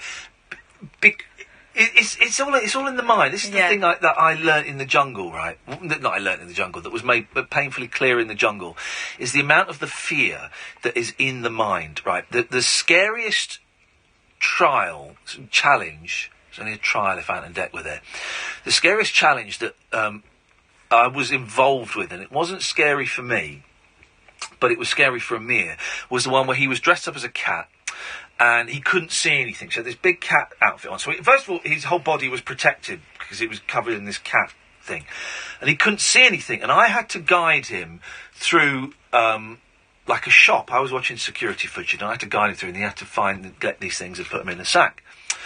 So of course, in his head, he's surrounded by spiders and by snakes and by all of the worms and all of this stuff, and there was nothing there. There was nothing there. There was one bit where he had to get this thing off of a giant stuffed dinosaur. And I said, right, I was really describing, I said, right, in front of you, Amir, there's a giant stuffed dinosaur. It's a toy, the kind of thing your little girl might have, my boys would love. It's about 2.5 feet tall, and he would reach out for it and he'd touch it and go, ah! And he'd say, what? But what is really there? And I said, dude, I swear to you, it's just a giant dinosaur. And he said, and I can't say it because his line was, I don't want to touch no effing bee snakes. And I said, dude, there's no effing bee snakes there. It's the thing. And it was all in his head. It was all in his head. And this thing about looking in a mirror and doing this, it's all in our head. Mm. Still not doing it, though. Do it.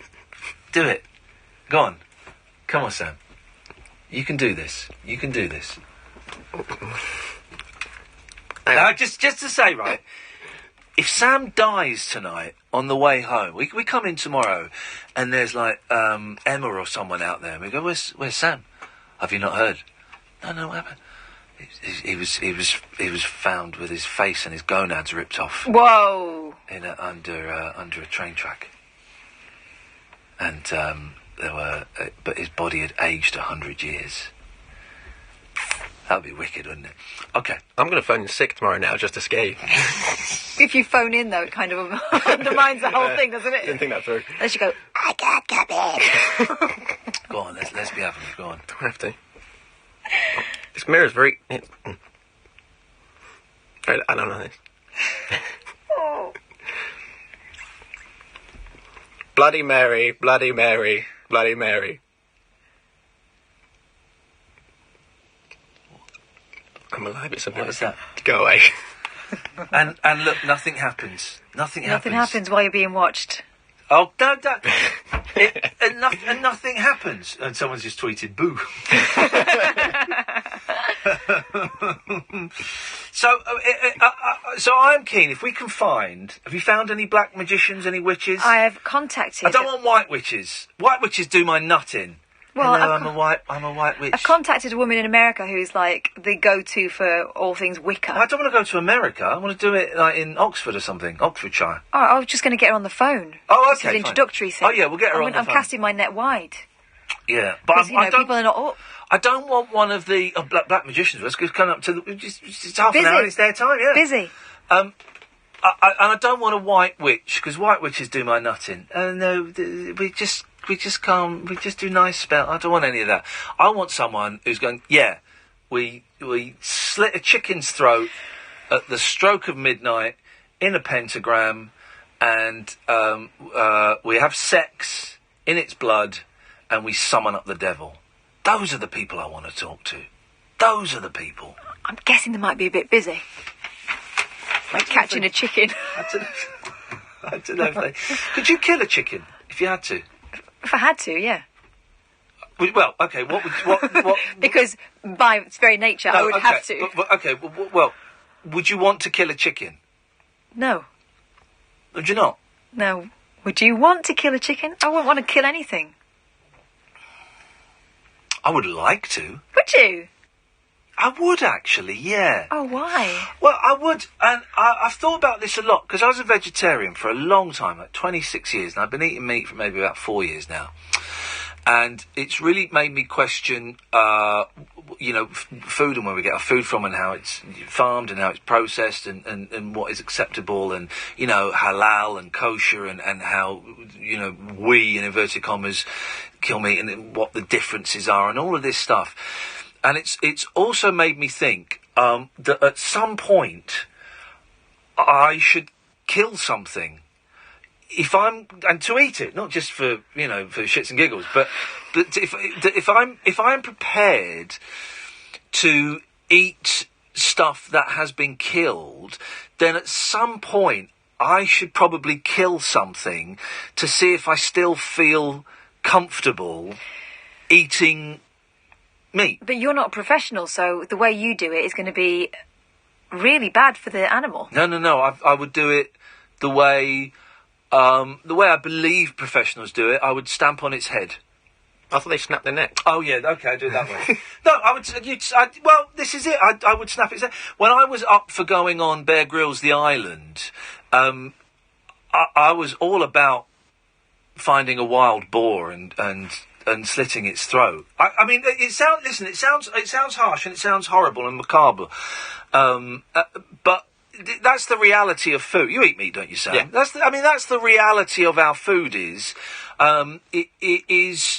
It's killed at some point. The meat has to be killed. Now, and halal and kosher, you can argue, well, it's perhaps crueler to a certain extent, but it's only by certain degrees. They're still getting a bolt through their head. There ain't no nice way around it. That sheep, that lamb, that cow is getting a bolt through its head. It's not a nice thing. No, but there are methods that have evolved over years that are the most... You stun them? Well... Stunning doesn't... Stun them? That doesn't sound particularly humane. Yeah, but it's better than someone who's never done it before jumping on them and trying to snap their necks. Kum! That's how you do it. Kum! Like that. And the thing is, this is what you have to do. You got to be definite. You can't hesitate. You cannot hesitate. You cannot hold back. You've just got to think, I'm going to snap its neck now. And you've done it. And that is it. That's it. Nice and straightforward. I could do it, and I would... Like is the wrong word, but I can't think... I certainly wouldn't enjoy... Maybe I would enjoy doing it. I don't think I would enjoy doing it, but I think that it would... I think it's important that if... We're prepared to allow animals to make the ultimate sacrifice, so we get a nice bit of pulled pork. Who doesn't love a bit of pulled pork? Bloody hell. That we should kill an animal at some point. And I don't mean as well, shooting it with a gun from 100 yards, because that's... you've got to look it in its eye. But that's more for you than it is for the animal. Yeah, well, all of it's So death. you're talking about it from a moral obligation. No, but actually, this is about you, not the animal. I don't know if I'm talking about it morally. If I'm going to eat it, I should be prepared to kill it myself. Is what you But said. I don't know. I don't think that's a moral. I don't think that's a moral point. Totally. Why is it moral? That's looking at it from an ethical point of view. Well, ethics are different to morals. Oh, well, they're intertwined. Well, they are intertwined, but we're arguing semantics slightly. I don't mean on a moral thing, because if I thought it was a moral thing, then I would kind of be ushering other people to do that, and I'm not ushering other people to do that. This is my personal journey. I feel that if an animal is prepared to sacrifice itself for me, then I should be able to look an animal in the eye and kill it, and see if I can then sleep easy after that. The animal isn't sacrificing itself to you. The animal has got no idea it's making any kind of gesture. Man, we're getting into some heavy shit at 25 minutes to 12. Not though, is it? The animals just go... All of a sudden it gets on a bus. No, they know. With its mates, and then it gets herded to this place that smells of death. No, they know. They know exactly what's going on. They go quiet, don't they? They go quiet, and they start walking backwards. The cattle, when they're in the line ready to get killed, and they suddenly twig what's going on. They smell it. they start walking backwards and they try and get out of there. That's exactly what they do. So they are making. I mean, it's a sacrifice. It's not. They're going, oh, fair enough then. That he needs a burger. Well, no, it's not. It's not that there's something they can kind of back out of it. But they're sacrificing their lives for us to have, a McDonald's, a Mackie D's. We're using them. Yeah, go on, line 1. Hiya. Hello? Hello, yeah. Ian. Yeah? I ain't got much credit. I'm just doing a quick call. I'm just intrigued by everything you're saying tonight. I'm a white witch and I'm a vegetarian, so it's like got me goat up a bit. You got your goat up? I'm one that, yeah, literally. Put your goat back down. You don't want that. What's got your goat up? No, I'm the one that tweeted you with the sex magic. Oh, Louise! Yeah, it's Louise, yes. Hello, Louise. I'm still looking... might cut off in a minute. That's all right. Can we not phone her back quick? I'm sorry, but... No, keep bloody... phone me back? No, we're good, because we're not going to phone anyone back tonight, so I'm sorry. No, actually, do you know what we will? Running out of credit. Yeah, all right. Sam, go and give Louise a quick call. Go and give Louise a quick call, and we'll do that. But I'm not really that bothered if she's running out of credit, to be honest. I just that kind of vibe I like about the show tonight. Louise, stay there. We'll find out whose pubit is on that book. And more. We're going to go to a break as well now, Sam. This is the Late Night Alternative on Talk Radio. Across the UK, online and on DAB. The incredible new sound of Talk Radio. The No Nonsense Breakfast with Julia Hartley-Brewer. The biggest breaking news stories, headline-grabbing guests and razor-sharp opinion. Join me, Julia Hartley-Brewer, when I'll be turning up the heat every morning from 6:30 with an essential mix of straight-talking debate, heavyweight political guests and fearless comment.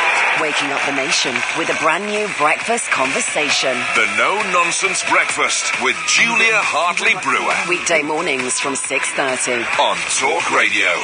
Brighten up your mornings and take a break from the New Year blues with Mike Graham on Talk Radio with the Sun Halls from £9.50. Listen to Talk Radio every weekday morning from 10 for 3 hours packed full of fabulous features, great value guests and quick-fire calls on all of the day's top talking points. Don't miss Mike Graham on Talk Radio with the Sun Halls from £9.50. Great value breaks from just £9.50.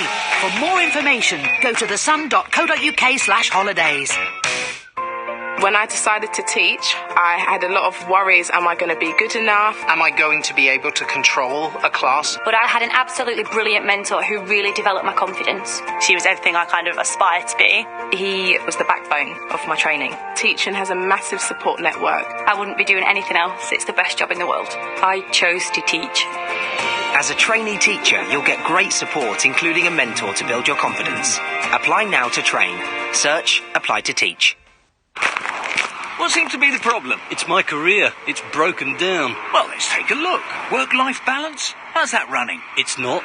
Okay, so you're the boss or the employee? The slave. Know what? You need something new, mate. Become a RED driving instructor and change direction.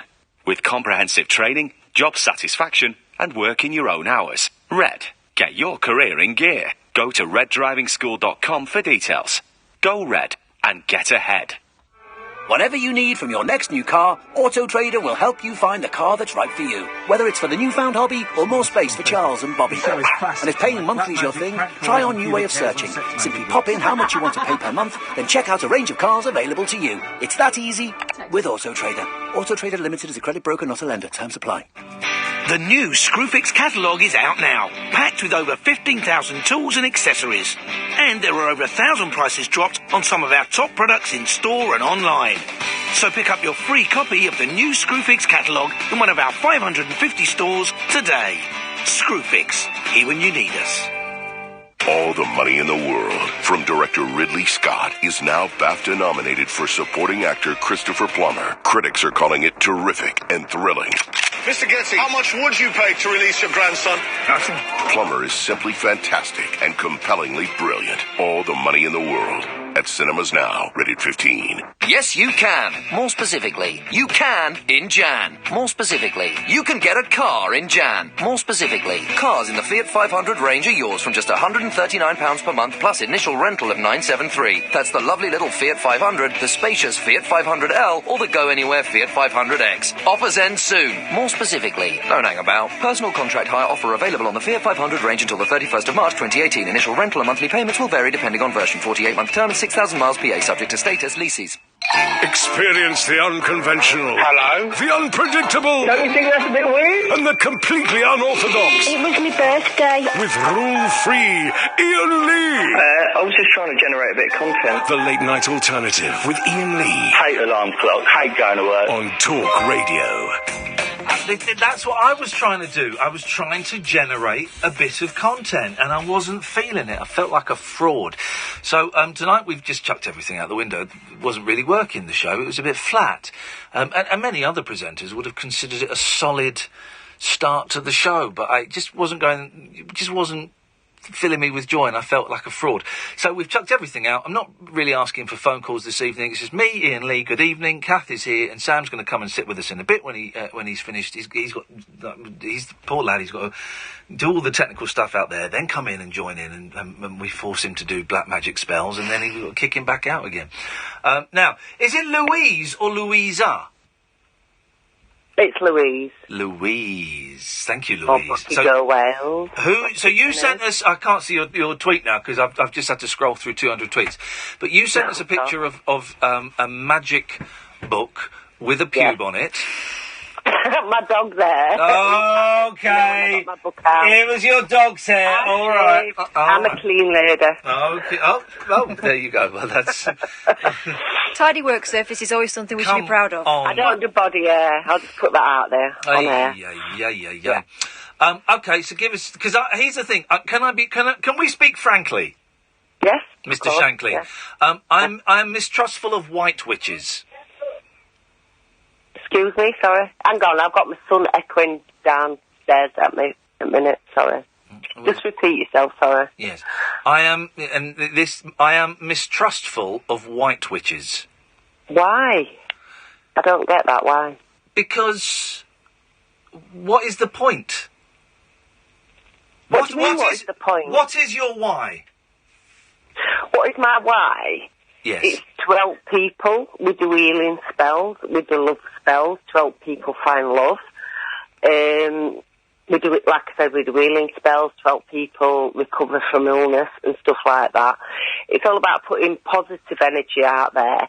But with all witches, you've got your white and your dark witches, you've got your grey area too. Yeah. So well, you don't have a grey area, you just said that you're shaved. I do.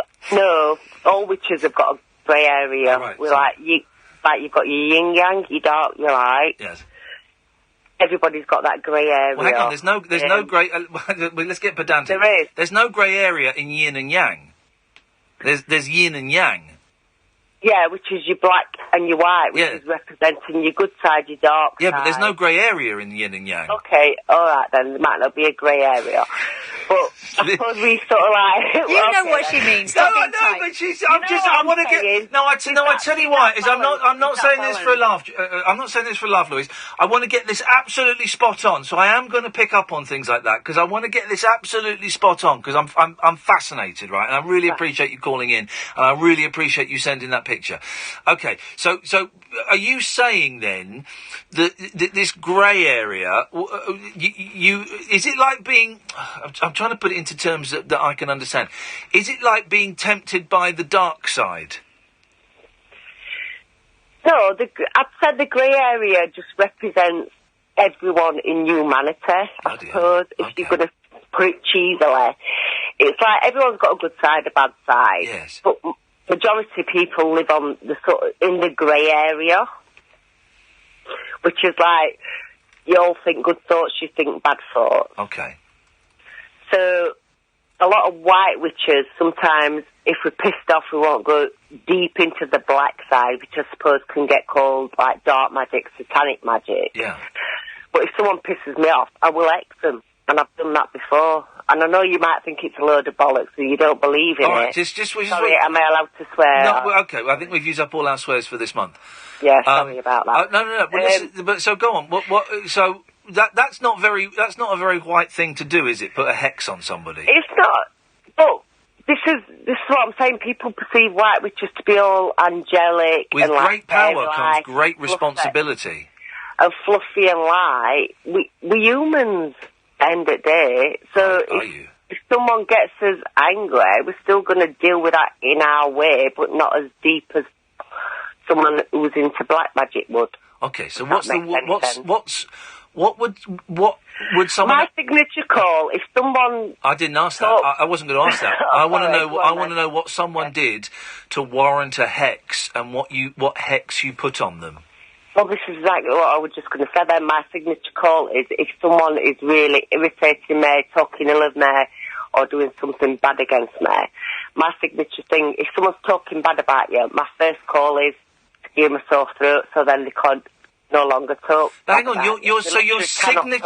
your signature move. My signature move is giving someone a sore throat. Well, that's not very white magic. I would call you black magic, woman. That's not black at all. That's just being like. It's quite black. No, that's grey. Giving someone a sore throat. Giving someone a sore throat is grey. That's grey. I'd go well deeper than that if that were black magic. Yes, you'd choke them. Yeah, but that's... Yeah. Well, I not breathe. But surely grey is... And I never use no animals anyway. I'll just put that out there because I'm vegetarian. You find that a lot of witches are vegetarian because we are connected to nature and animals. Yeah, but what if a dog pissed you off? Would you put a hex on that? What the heck? I love my dog to bits. I love my dog more than humans. Okay. Well, that's why his pubes on my book. I don't think dogs have pubes. Pigs do. Pigs do. I've seen them. Okay, so what is the worst? What is the worst? Could you give someone? Could you give someone like cancer? I wouldn't do that. No. I didn't ask that. Could you? I don't know. I've never tried. Is there a spell to give someone a disease like that? There's spells to do bad things, but I've never personally wanted to do that. That's all I'm going to say. I don't believe you. There is. I don't know. I believe that there are spells to give people bad things. Go down that road, I don't believe you've never done it. No, I'd never do that. I don't believe you. Why? Because... Why do you not believe me? Because, right, you're a very emotional... I've never wished death on somebody. That's horrific. Well, hang on a second. Who's mentioned death? You've just said death spell or cancer. I'd never do that. No. Isn't this interesting? Isn't this interesting? I didn't mention a death spell. I thought you just said death or cancer. No, I said cancer. Yeah, but which... I didn't mention death. Finishes in death. It doesn't always. There's remission. Isn't it funny where your head is? What you're hearing that isn't being said? That's just from my family background. Normal people I've had with cancer. But you thought I'd said the word death. I didn't say the word death. I think it's just because I associate that word with death. All right then. Yeah. But you're obviously a very emotional woman. Yes. And sometimes when we are emotional, we lose ourselves in rages and in tempers, right? Yes, I agree with that. And I do not believe that you have not at some point, in a rage... Shut up! Sorry, my dog's trying to get his pennies with him. Put a hex on his throat. I will do now. Did you put a hex on his testicles and get them chopped off? He's already had that. There we go, you see. I do not believe that in a rage, because I bet you get... Just then when we heard you tell your dog to shut up, that was low level, but that was still quite funny. I bet you get huge.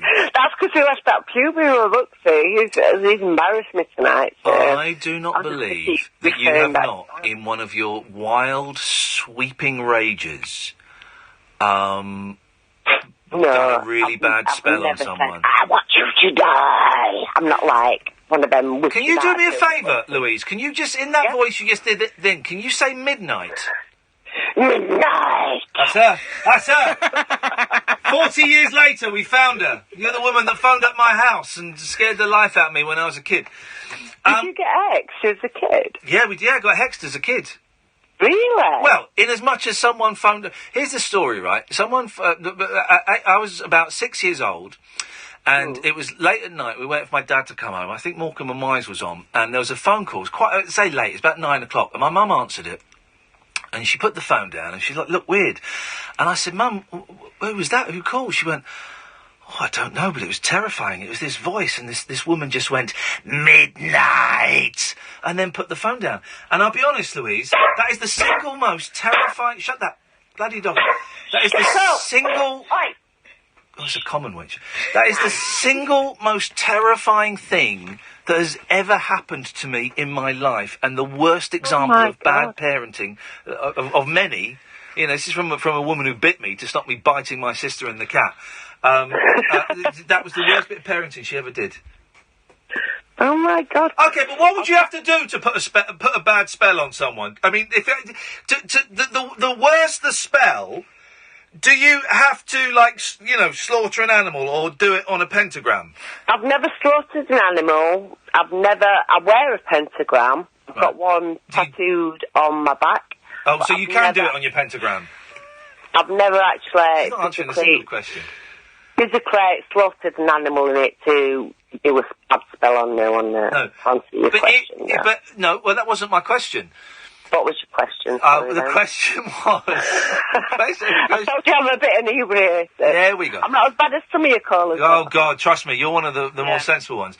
The question was, is it the stronger the negative spell, the more you have to do? For example, if you were going to give someone a fatal disease, would you have to kill an animal? No, not at all. The simple way of breaking it down is spells are thoughts and thoughts are words. If you remember it like that, everything you think is a word. Yes. And basically, your words are your thoughts, and your thoughts are a spell. If you can learn how to emit them out into the universe, sometimes it can be with positivity, sometimes it can be with anger, like you say. If you're in a bad mood, if you're wanting to hex someone, that's all a spell is. Basically, with a few tools thrown in. Is it true? Like, you've got to have your elements at earth. Can I ask you a question, Louise? Is it true that whatever you put out, you get back? Threefold. Yeah, is that true? I've never had that personally. Like I said, I've given people sore throats, but I've never had a sore throat. If I give someone a sore throat, make it last a week, I've never had a sore throat for 3 weeks. So I'll just Okay. Well, we're gonna. Okay. There's obviously one thing we have to ask Louise to do. So who wants it done to them? Who wants a hex put on them? Catherine? Sam? Yeah, sure. Well, hang on a minute. I've already done one thing. I can't let Sam have it. The only thing I can do is sore throat at the minute. I'm still learning after 5 years. Oh, she's an amateur. This is it. I am an amateur, but it put a hex on. Go on, do me. I don't mind. All right, do a hex on Kath. I can't do it right now. Obviously, I've got things to do, but... What have you got to do? In a couple of days, she might have a bit of a sore throat, yeah. Sorry? At the end of... What did you say in a couple of days she might have a bit of a sore throat? Is that it? That's the one, yeah. Is that the spell? It'll get worse. Is that it? Don't give me... Then you may I'll cough. Concentrate on Kath tonight. Don't give me a really bad one. Just give me a little tickle. You want a really bad one? No, I don't want a bad one. Make her lose her... for that now. Make her lose her... God bless. Make her lose her voice. I think I should get Iain, and then what's going to happen to your show then? Oh. If you get one. Okay. Well, get the sign language or type. Put one on me. Give me one. I'll give you both one then. All right. See what happens. Cheeky.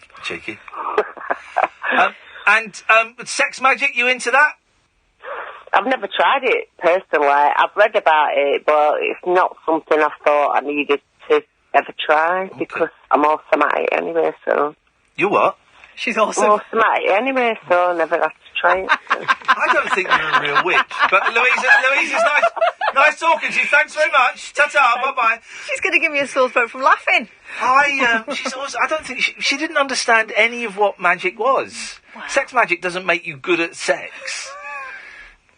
Or suddenly your boobs go massive. Or suddenly you're Claudia Schiffer. We're going to go to a break in a second, Sam. Thank you, mate. Sorry, you're running around all over the place. I enjoyed that. Thank you, Louise. There we go. That was an hour. Funny. That was an hour. I enjoyed that a lot. Well, let's... so doing the spellers going, right, in a day or two, you'll have a sore throat. You might have the start of a sore throat. You might have the start of a sore throat. I've got one through from James. I've put a hex on you. You might get the mild sniffles in the next 2 or 3 years, so beware. Guys, don't call in. If you do, we might put you on... We probably won't. We're just going to sit here and chat for another hour or so. I'm Iain Lee. This is the Late Night Alternative on Talk Radio. Talk Radio. Contact Talk Radio. Call 0344 499 1000. Text Talk and your message to 87222. Text costs 25p plus your standard network rate. Or you can tweet us at Talk Radio. Talk Radio. We'll get you talking. Winston Wolfe, direct line. You are? Jane, the landlord. So I understand a piece of equipment is misfiring. There'll be some cold bodies in this house. Sorry, Jane, your boiler is broken. Oh, it's going to cost an arm and a leg. Don't worry, you've got direct line landlord insurance. They cover boiler breakdowns as standard with buildings cover. Get it repaired or replaced, they'll pay the cost. Brilliant. Switch for boiler breakdown cover as standard with buildings cover. Can your insurance do that? Search Direct Line Landlord. Excludes wear and tear. £200 excess supplies. Not a call-out service. Underwritten by UK Insurance Limited. The John Lewis clearance is now on. There are thousands of great offers across all your favourite brands, from kitchen and homeware to fashion and beauty, as well as expert advice from John Lewis partners and a minimum 2-year guarantee on all our electricals. Visit John Lewis or shop online and get more of what you love for less. John Lewis clearance ends Sunday. With Pertemps Recruitment, opportunity is closer than you think. It can take you to places you've always wanted to be, and it's around every corner. So if you're looking for your next permanent, temporary or contract opportunity, hop into one of our 200 local offices or search Pertemps online. Pertemps, the face of recruitment. We got it at Selco. Selco, it's where the trade goes. At Selco Builders Warehouse, we've got real deals on a wide range of trade-quality building products. In January, we've got an 8.3 square metre roll of earth or 100mm loft insulation for only $9.99 ex-VAT. Now that's a real deal. We've got even more real deals and thousands of products in stock at Selco Builders Warehouse. For more information, see selcobw.com. We got it at Selco. Selco, it's where the trade goes. 5 weeks ago, 19 men attacked our country. We'll be the first to fight back. From the producer of Black Hawk Down. No reinforcements, no extraction. We're on our own. Based on the declassified true story of the horse soldiers. Chances are we are not going to make it out of this one. We're with horsemen against tanks. Strap in tight! Chris Hemsworth, 12 Strong, in cinemas January 26th. As an employer, what is going I like on, to look after my guys? staff. Like remembering birthdays and making sure we don't run out of tea bags, that sort of thing. Bloody Mary. But I'm also responsible for the really important things too, like providing a workplace pension. But I've no saying what's on the radio. Even if you only employ one person, you have to provide a workplace pension. It's the law. Get to know your responsibilities with help from the pensions regulator. Visit workplacepensions.gov.uk. Across the UK, online and on DAB. Talk Radio. For those about to talk, we salute you. Talk Radio. With the latest, I'm Carl Hartley. Prosecutors say one of 13 malnourished children allegedly held hostage by their parents in California had planned her escape for 2 years. Her parents are accused of tying her and her siblings up and beating them. Authorities say they were held all in one room and only allowed one shower a year. Prosecutor Mike Heston in Riverside County, east of LA, says they're recovering after being rescued on Sunday. They're relieved, I will say that. They're in good hands. They're being cared for. They're all in the hospital. Their well-being is being looked at. Their health is being looked at. They're in good hands. As far as where they're going to end up, I don't know. The government is promising to support small companies and workers affected by the collapse of construction giant Carillion. A task force has been set up to review the impact. Former boxing champion Anthony Small's been charged with terror offences. Talk Radio's Jenny Barsby's seen Scotland Yard's statement. Well, the police say they've charged a 36-year-old man from South East London with encouraging acts of terrorism. Now, it's in connection with a video which was posted on social media last September. Small, who converted to Islam when he was 24, quit the ring in 2010. He's due in court on Wednesday. Now, it's thought a wolf which escaped from an animal sanctuary in Berkshire this morning may have been let out deliberately. 12-year-old Torak was on the run for hours before being caught 8 miles from his home in Beenham near Reading. And Meghan Markle's experienced life as a true Brit as rail delays made her an hour late for work today. She and fiancé Prince Harry visited Cardiff Castle by train from London, but a track fault held back their third official engagement. After a cold night, tomorrow's going to start off icy, a mixture of sunny spells and blustery wintry showers with highs of around 6.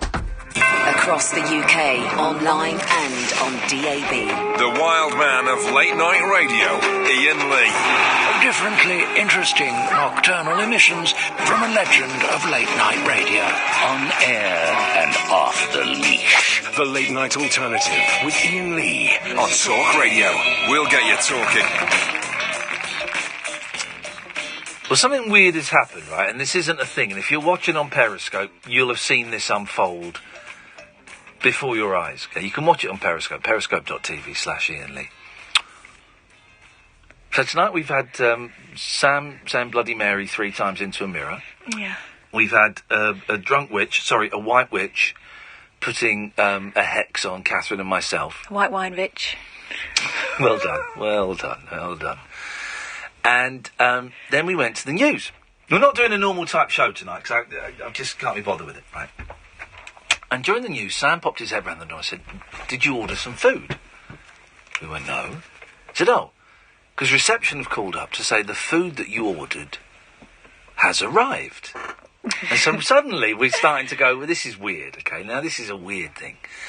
So being the brave man that I am, I sent Catherine off to get it. You came back. That's a bonus. Yeah, do you know what? I went downstairs with Pat from next door. He was going down. Yeah, he was. I was about to get in the lift and he went, "Oh, I'm going down to reception." I went, "I'll come with you." And we didn't know if you were going to come back. And then, half an hour later, I go, "Sam, can you go and find Catherine?" And the end of the show for me. But we've done that one already. And someone has delivered a Papa John's. It's not a Papa John's pizza. No, it's like a big cookie. It's a giant cookie, and it's warm. Smells good. Now,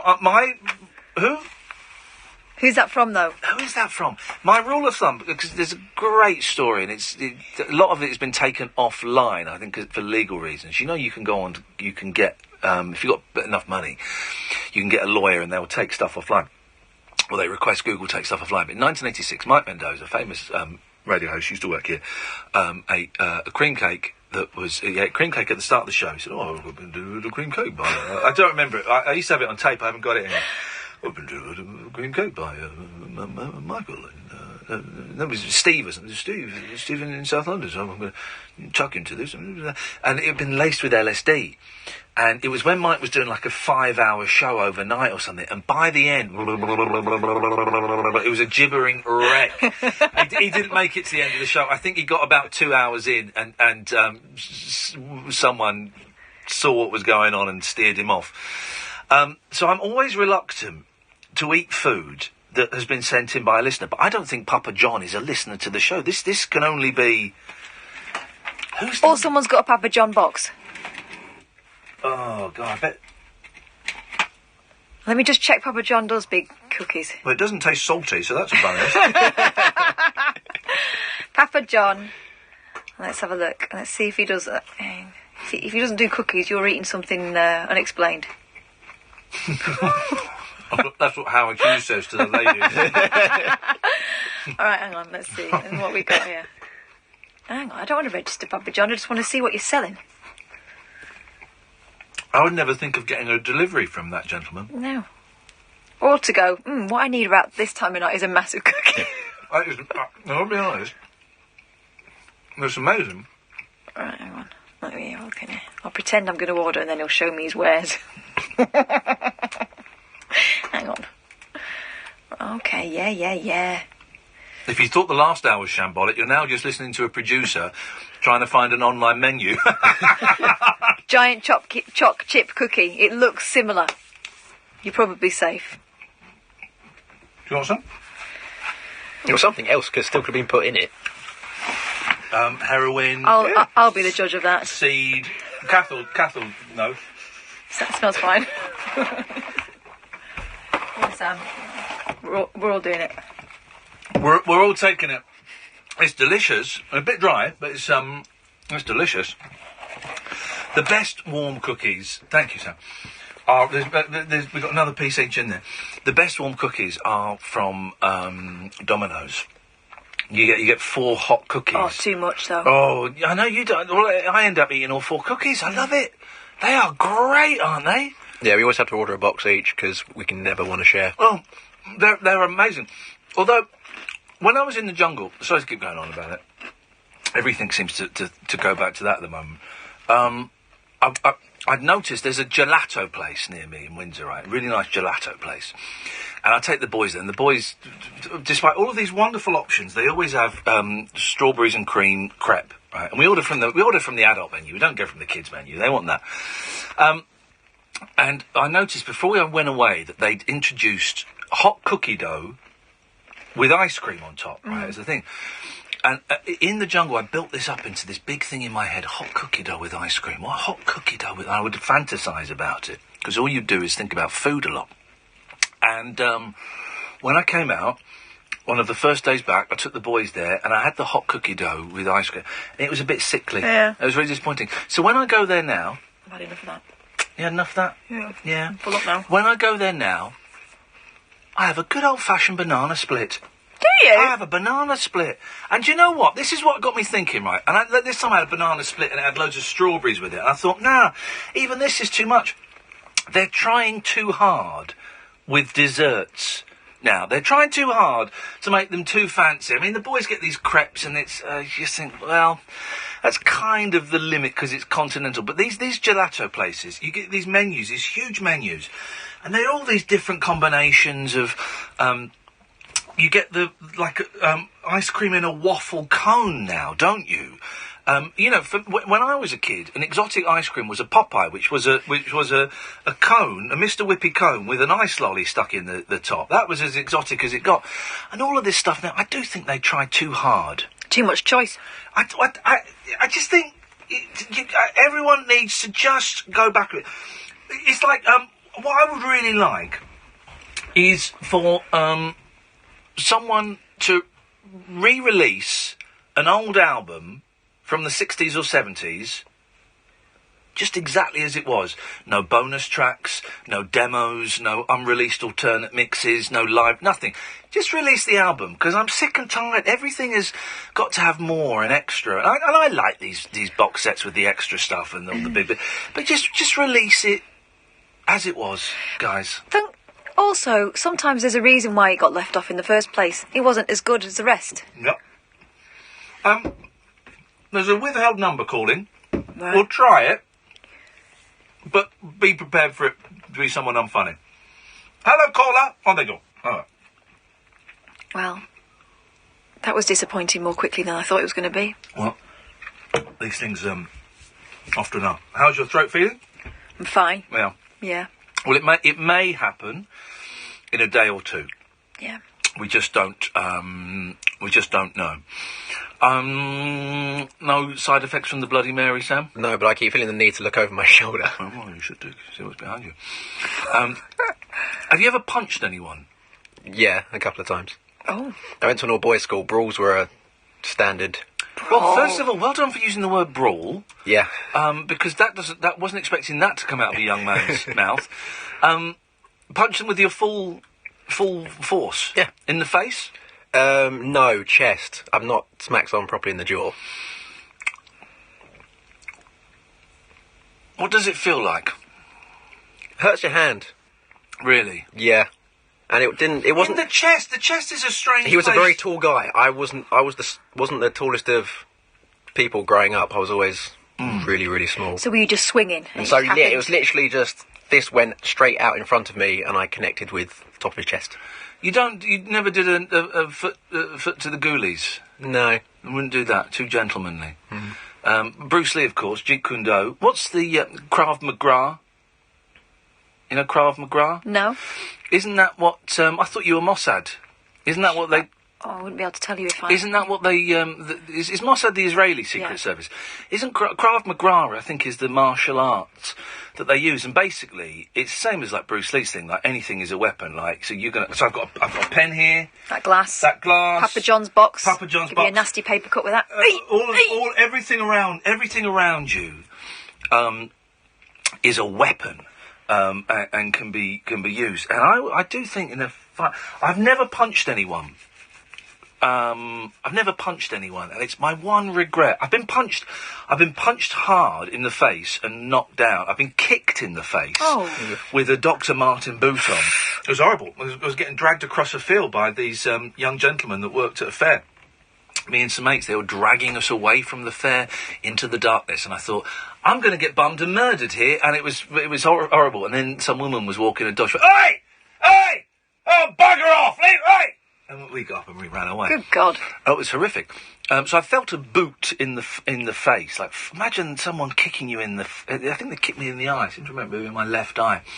And it's some feeling. I mean, it really is some feeling. You feel alive when that's going on. But I've never punched anyone. Have you ever punched anyone? I remember it as punching him, but I don't think I did. I think I probably just smacked him. Who? Well, when I first moved, there was this lad in my class who was just awful to me. He was like, went out of his way just to be a shit every single day. Wow. Like to the point where I didn't dare speak in front of it. You know, it was just, I've just felt, you know, when someone comes into a room and you feel yourself shrink, he can still do that now, and he's grown up and he's probably all right now and probably doesn't realise the impact of what he did. But it was just awful, you know, took the piss out of the way I spoke, took the piss out of the fact that I had started school the year before them, so I'd, like, you know, I read a book, you know, took the mickey out of my clothes, just everything. I couldn't do anything, and I just wanted him, I didn't want his attention, I wanted to be left alone, because he clearly didn't like me, but it was just all the time. And so one day, it was like after about a year or so of this, we were in the dinner queue, and I remember it, and I remember exactly where I was, because my daughter goes to that school now, and I went in the courtyard one day, in the playground, and I saw that place, and I still felt that kind of thing. And he started shoving me around and taking the mickey out of me again.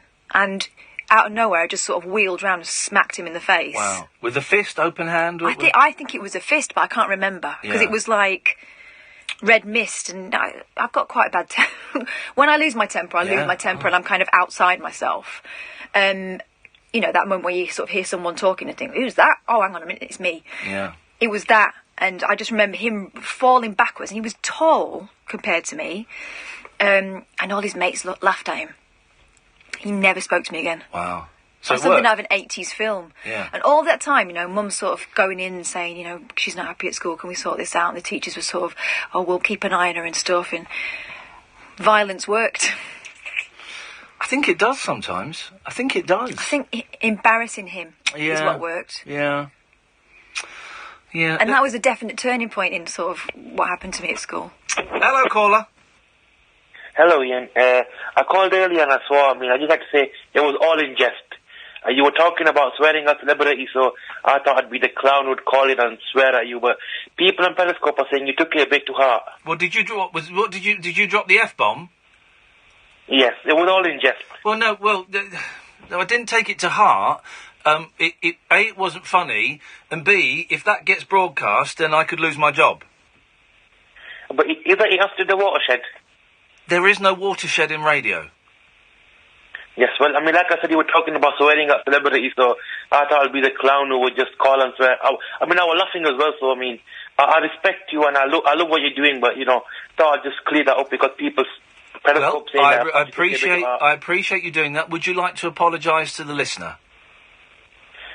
Okay, sorry, all listeners, if you were offended by that comment of mine. There we go. Thank you very much indeed. Well, good for him for phoning up, though, even though he phoned up from a withheld number. Hello, line 2. Hello, is that you, Ian? Yes, it is. Yeah. Oh, really brilliant to see you getting Angel's Piano back on your show again. Sorry? Earlier on. What? You got Angel's Piano back on the radio earlier on. No, I don't think we did. Well, you were speaking to her on the by phone. What? You spoke to her by internet phone earlier on, didn't you? What on earth are you talking about? I don't know what an internet phone is. You spoke to Angels earlier on, because I watched you on Periscope. Are you watching an old Periscope? You're watching an old Periscope, you prune. No. Right. No, this is the second time. The second time you spoke to her. No, we've not. No, it's not. We haven't. Oh. You're watching an old Periscope, mate. Oh, it came up wrong on my phone. I do apologise, Ian. I do apologise. You absolute muppet. But thank you. It's a timely reminder. We will get Angels on again. She's great. It's not funny watching an old show and thinking... Time travel. Time travel. Have you looked into this Dark on Netflix yet? Yes, I watched episode 1 today. What did you reckon? It was good. It's frustrating only having seen one episode, because obviously, like every single show, they just want to put questions around everything to keep you watching. And I'm intrigued. It's good. I wasn't expecting it to be German with subtitles, like dubbed. Oh no, you can switch that off. Switch it off. Get the subtitles. Because I didn't know about the dub one. Because I watched it on my phone and it instantly went to subtitles. Well, when I watched it today, it went to the dubbed one straight away. And I had to go along the bottom and there's like because that frustrates options. me. There are options. Go to subbies. Go to your subbies. Do that. It reminded me a lot, right? The kind of, and I said to you, it's slow, but it wasn't necessarily criticism. Kind of this slow pace, like flicking from one set of characters to another, and sort of flagging up the relationships, and you realise, oh, hang on, that's that person's kid. Yeah. So it was a slow setup. It reminded me a lot of The Returned, the French one that was on Channel 4 a while back. I loved that so much. I'm trying to get Ian to watch that, but he refuses to, because he refuses to watch anything I recommend. But I think it's going to be a belter. I'm loving it. We're going to go to a break in a second, young man. So go stand by your post. My sister, who normally agrees with me on things, hates it. Oh. She thought it was too slow. She's wrong. She's wrong on that. It's a cracking show. You're listening to me, Iain Lee, her Catherine Boyle. We've got Sam in here as well, although she's popped out to press some buttons. We're just kind of having a sort of late night... I nearly said a late night jam session, but I don't even know what that means. Slow jams. Trevor Nelson's slow jams. Trevor Nelson's slow jams. Well, we're just having a chat and just seeing what we talk about. Not really taking calls. Occasionally, if I see a number flashing up on the screen I don't recognise, I might put it through. Or if it comes while there's a lull in the conversation, I might. Otherwise, don't bother. Let us do the work tonight. This is the late night alternative on Talk Radio. Talk Radio. Digital debate for the UK. Talk Radio. We'll get you talking. It's time. Time to join the millions of people that meet happy with Zoom video conferencing. With stunning HD video, crisp audio, and instant wireless sharing across any mobile, tablet, or desktop device. But the best thing about Zoom? It just works.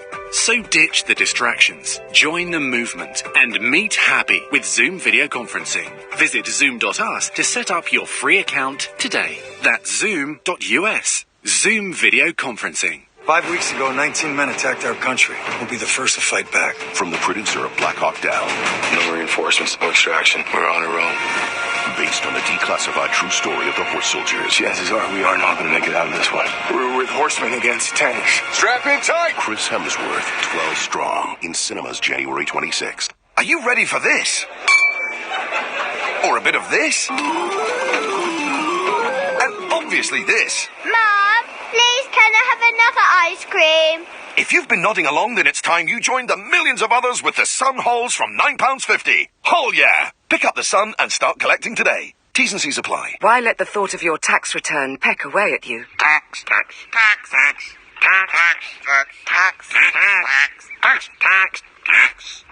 Make them stop. Don't keep ducking it. Do your tax return by the 31st of January at gov.uk/self-assessment. And don't forget to pay what you owe. Experience the unconventional, the unpredictable, and the completely unorthodox. Exactly. With rule-free Iain Lee. The late night alternative with Iain Lee. I've got no internet for the last 4 days. On Talk Radio. Go on, line 1. Hello? Yeah? Is that Sam? No, Is it's Iain. Iain. Oh, hi, Iain. It's Anne. Just say I'm loving the show. Thanks very much. Are you into black magic? No, but I'm interested in it. I just like listening to it. Sorry, I've got to turn the radio off. Okay. Yeah, I'm just into it. Like, I just say this show's brilliant tonight. I don't know if it's brilliant, but it's something a little bit different. I don't know what to do for the last 40 minutes, Angela. What do you suggest? Carry on. It's quite interesting. Carry on, isn't it? Carry on. We'll carry on, Angela. Thank you very much indeed. We'll carry on. We'll carry on. Although I feel the chat about black magic is kind of we've kind of come to an end. I did have something I was going to say, and I can't think. Can't think what it was. We're doing our first rabbit hole recording of the year this Saturday. Is it Saturday in Luton? Yeah, Saturday. Saturday at the Bear Club in Luton. I think there's about 80... It's sold out. I think it's about 80 people that place holds. If you ever want to come to any of these silly things, Sam, just ask. If you don't want to, that's absolutely fine as well. But you and a friend would be very welcome. We give you a reduced rate and everything. We get this guy in for nothing. So it's the first one. For those who don't know, The Rabbit Hole is a podcast that me and Katherine do, and it is a phone-in show, but we do it in front of a live audience. And we stream it on Periscope, and people can phone in. I've not checked the answer phone messages since before I went into the jungle. Oh, blimey. So I'm kind of dreading that, because, well, I'm dreading it for 2 reasons. There'll either be none, in which case, all right, or there'll be just too many to sort through, and they'll all be kind of time-sensitive, and that time will have gone. But, that'll be my mission tomorrow. Is anyone feeling a bit sick? Anyone? Yeah, that's why I stopped eating cookies. You feeling a bit sick? Have we been poisoned? Has your head always been orange? Unfortunately, yes, it has. So we're doing that on Saturday, and then we're going to Dublin on the 27th. Yeah. We just booked the flights and the hotel. Belfast on the 28th. And then we've got Bath, and we've got London, and we've got Brighton. God, that's quite a few, actually, isn't it? Yeah. That's quite a few. And I kind of need to... I mean, we haven't recorded one since November. I think I might have forgotten how to do it. Yeah, I'm a little bit nervous about doing it, because we rock up. It's kind of like this show, in as much as we rock up with... I make a few bullet points, literally write down 2 or 3 words about stuff that might be interesting to talk about. But we don't have a show. There's no act, so to speak. And we do like 2 hours of no act, and that's quite a long time. Well, I suppose this show is no act. This show there is no act, and we do 3 hours. We do 15 hours a week of nothing. Mm-hmm. Imagine that. I suppose there is a skill, I think, to weaving. I was going to say weaving gold, but it's perhaps slightly egotistical. But weaving certain, clothing out of thin air. Yeah. That's what we're doing. We're making a suit every night out of nothing. Like making mailbags, like prisoners. Do the prisoners actually do that? They make headphones. You know the headphones you get on airplanes? No. Yes. They are not. Yeah. True. Really? Yeah, because my sister used to be a flight attendant. And she used to be a prisoner for smuggling drugs on one of her flights. So, is that true? Yeah. Yeah. But how much do they get paid for that? Because they're really low quality, those headphones. Probably not a great deal, but enough to buy them some fags. You don't like to smoke in prisons? Oh no, you can now, but they're gonna get rid of that pretty soon. Yeah, because it qualifies as their home, doesn't it? Yeah. But it's also someone's workplace. Someone's workplace.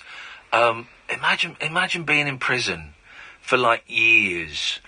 I was in a thing at the weekend, and there were lots of people talking and sharing their stories and stuff. And there's a fella I've not seen for years in there.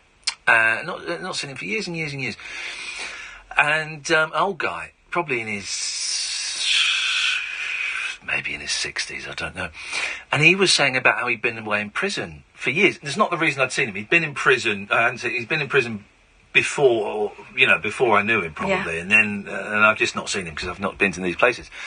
And he didn't say how long, but he said he'd been in prison for years. And he said it was a long time. And you think, flipping it, imagine how do you gird your loins? How do you steady your tiller? How do you get your head around the fact that you're going to be in prison for, let's say, 10 years? 10 years! As if 8 years is any easier than 10 years. But in my head, that's kind of how it works. People can be in prison for 10 years. Mm. That's nuts, man. Yeah. Yeah, how do you... Yeah. Do you know anyone who's been in prison, Sam? No, not at all. It's my big fear. It's my real big fear is either going to prison for a crime I've never committed or actually doing something stupid. Because so many times in my life, I have found myself stood outside an office thinking, how God, I've done it again. How the hell did I end up here? And it happened at school. It's happened it happened at the BBC. Metaphorically stood outside an office. It happened at LBC. It's happened everywhere. I've found myself just seemingly caught up in a chain of events that have ended up with me causing trouble and of course that the chain of events is me. I am the chain of events. I don't think that can be applied to BBC. No, I think it can to a certain extent. Not really. No, I think it can to a certain extent. They were wrong, don't get me wrong, I'm not in any way... But you gave them the ammo. I would have played it differently. Looking back on it, I would have played it differently. I allowed my mouth to they had no reason to sack me. They didn't sack me. They made it untenable for me to work there. But I shouldn't have got as carried away as I did. But we didn't realise that was a possibility. But still. Yeah. Hey, Sanjay. Well, hello there. My granddad in the Second World War. Yeah, rather than going and fighting, he read the jurors, and he figured that if he didn't get caught, he'd get a load of gold, and if he did get caught, he'd get sent to jail and he wouldn't have to fight. Are you speaking into your phone? Are you using your phone correctly? I might not have a great signal, but I do know which end I'm talking into. Okay, well, the signal is fine, but it's sounding very, very muffled, and I think phone technology is better than that these days. Oh, you've had a bad night, haven't you? I can't understand what you're saying. I don't know what you're saying. All right, I'll call back another day. Is that David? Yeah. Hello? Oh, man. What is this? Can you hear him there on the radio? Can you hear what he's saying to me? Yeah? So, no. I was telling this interesting story about my granddad. I was saying kind of... Yeah, no. Yeah. There's no one there with you? No, he ain't that bad. Yeah. There's no one there with you? Do you want to put them on? Yes, I would love you to put the person on you were just speaking to, yeah. And if they sound any different to you, it's going to blow my mind. Hello, you said Ian?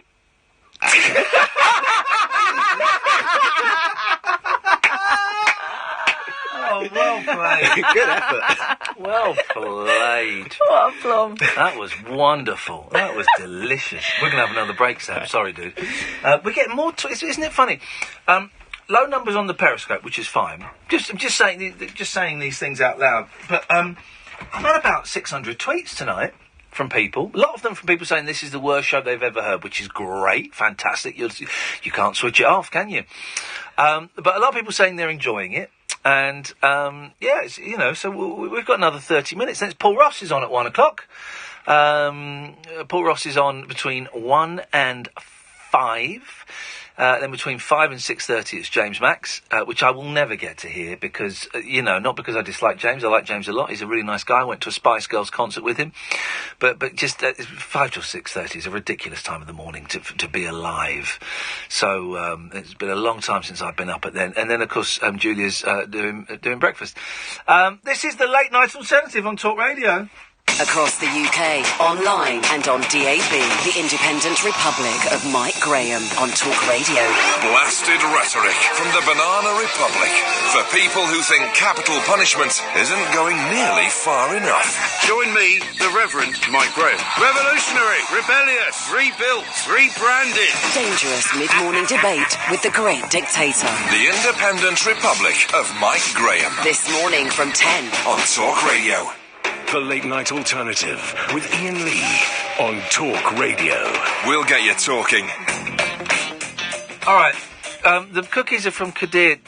I'm going to be honest, that's weird. That's weird. That's made me feel uncomfortable. Please don't do that. Please don't. Because that's just a weird thing to do, man. Why would you do that? That's a weird thing. Am I right, Cass? Is that weird? Am I overreacting, or is that a weird thing to do? I just don't really understand. I don't really understand it. I don't understand Kadir. Thanks, Kadir, but what for? Yeah, I mean... What is your why? What is your why? So just, just a bit... what's there... No, there's... Anyway. What were we talking about? Were we talking about anything? Prison. Does anyone escape from prison anymore? Yes. Open prisons, they disappeared. No, but not open prisons. Prisms. Open prisons. Hey, man. There was that lovely clip of Ed Doolan, who died the other day. Old boy, who was at BBC WM for ages, then he got Alzheimer's. And I never met him, but his kind of spirit was there when I was Caddick there. was upset about it. He rang up. Yeah, no, and I bet, and he was a good one actually. He was a good one, Doolan. Towards the end, maybe not quite, but he was a good one. He was one of the people that made speech radio interesting. And there was a great clip that Radio 4 played from, I don't even know when it was from. Let's say the 90s. It doesn't really matter. Of this prisoner who'd escaped. Have you heard it? Prisoner who'd escaped, phoning up. Oh. What, to say hello? Is Yeah. that instead of putting his Facebook status like they do now? Yeah, Ed Doolan, prisoner. Let's see if we can find it, because it's a great... Can someone... Someone's listening. Someone's listening. Can someone find that clip, right? Because I don't want to say what happens, and tweet me at Iain Lee the clip of Ed Doolan talking to the escaped prisoner, because it's brilliant. Wow. It is. It's one of those, and you think, that is good. The way he handles it is absolutely brilliant. If anyone's listening or you're watching, if you can find it, I've just YouTubed it, and I don't want to. Hang on a minute. Let me see if we can find Ed Doolan, escaped prisoner.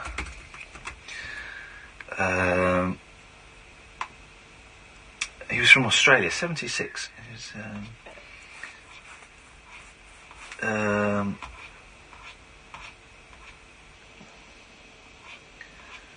no.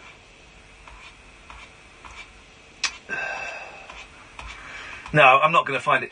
If anyone can find it, it is.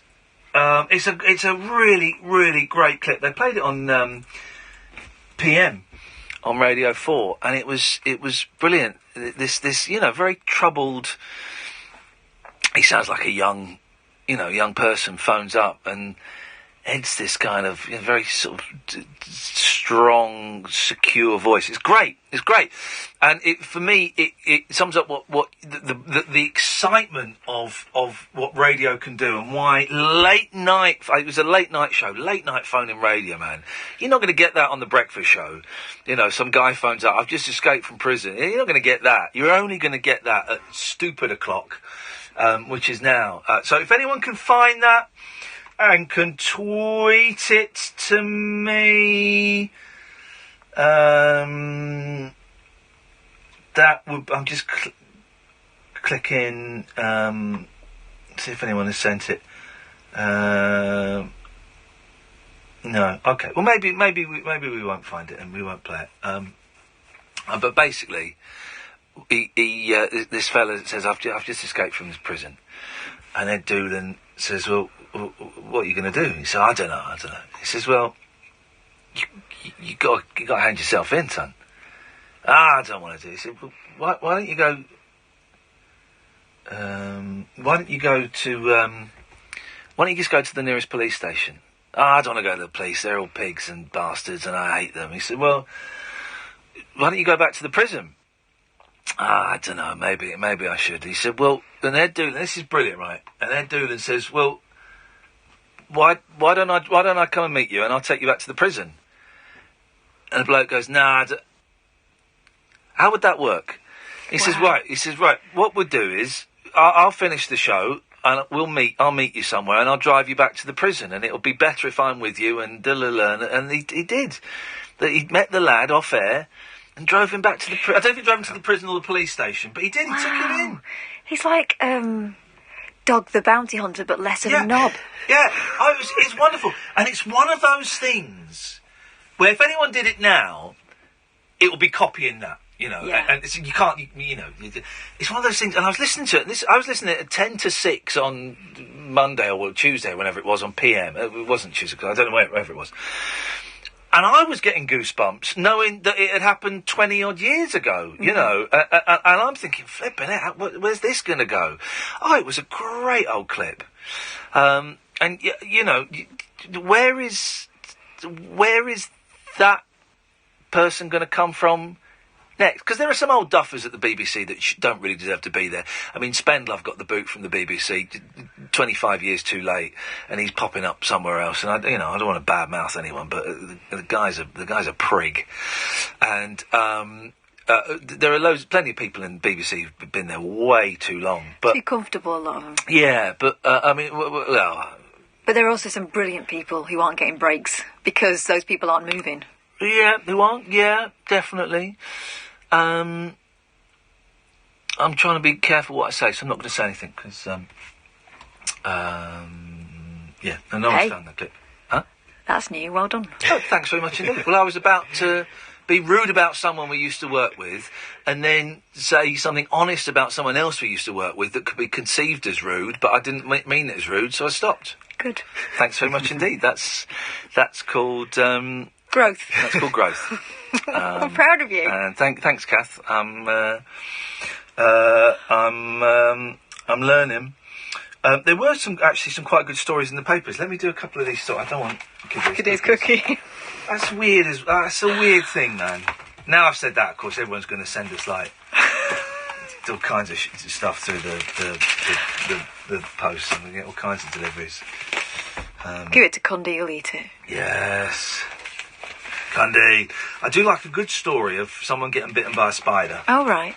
Look at that. Oh, my God. Look at that, isn't it, eh? My auntie got bitten by a spider on a beach in Fuerteventura. Do they have teeth? Or pincers?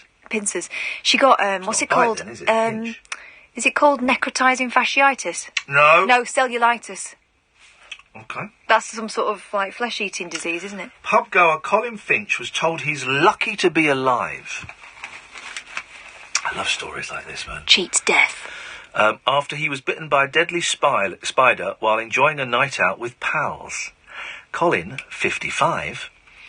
I tell you, I'm so glad we know how old he is. This is a weird thing, right? Because I've never really been in the papers. I've been in the papers, the Nationals, twice. There was a third time. One was because I had a stalker. One was because I was naughty and I gave my phone number to a girl from Pop Idol when I was going out with someone.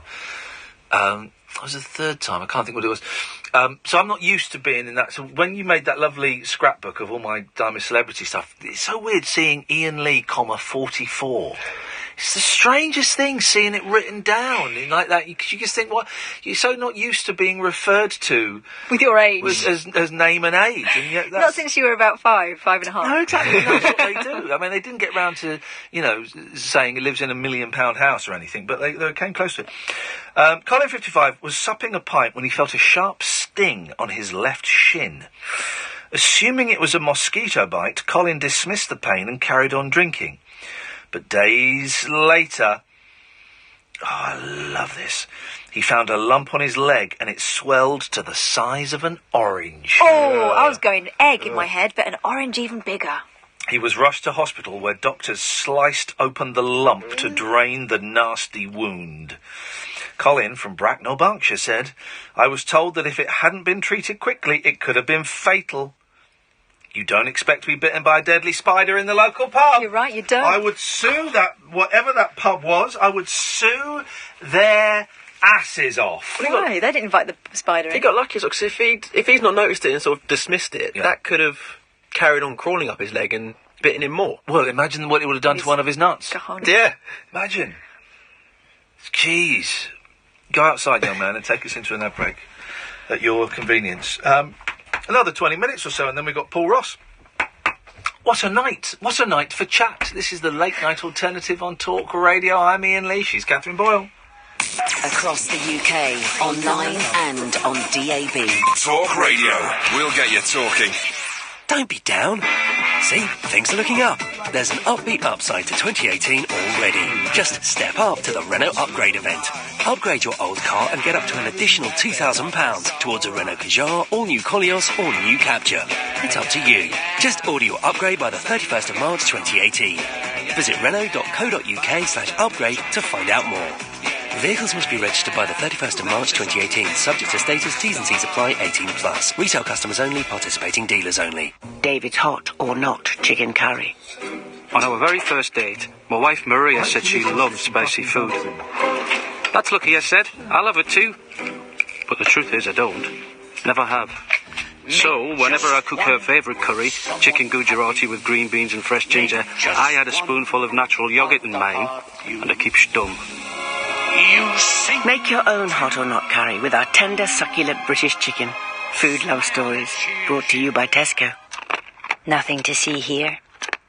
Just a regular retriever eating his food, doing his thing while you're out doing yours, not raiding the bin, and no little surprises left on the floor. What a good boy. Nothing to see here means nothing to worry about. With the new Hive-View smart indoor camera, you can check on your home from your phone wherever you are. Search Hive to discover more. Hive. Let's get living. Hive services require broadband and Wi-Fi. Terms apply. The Late Night Alternative with Iain Lee on Talk Radio. Let's play. This is the PM. This is the Radio 4 show that I love with Eddie Mair. 5 o'clock. Cracking listen. This is the bit about Ed doing this. Put your headphones on. This doesn't play the full thing. There's a longer clip floating around, but this gives you a little hint of it. 01384. 482. 01384. Oh, here we go. Yeah. Yeah. Four. And I thought they were going to hyperventilate. And then you walked into the room, and the room went electric. Now, this is Ed Doolan. That's from where we're standing. What's it look like from where you're standing? Because you know you have that impact on a room. I can tell you exactly what it's like when you feel it as you go in.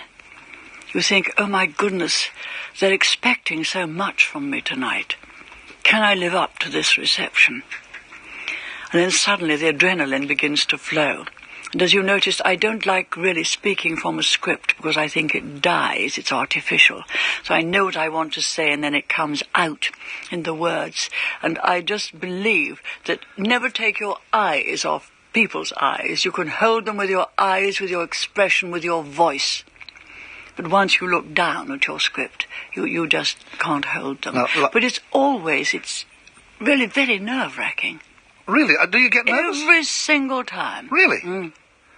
Because you have addressed parliaments all over the world, the United Nations, the great and the good.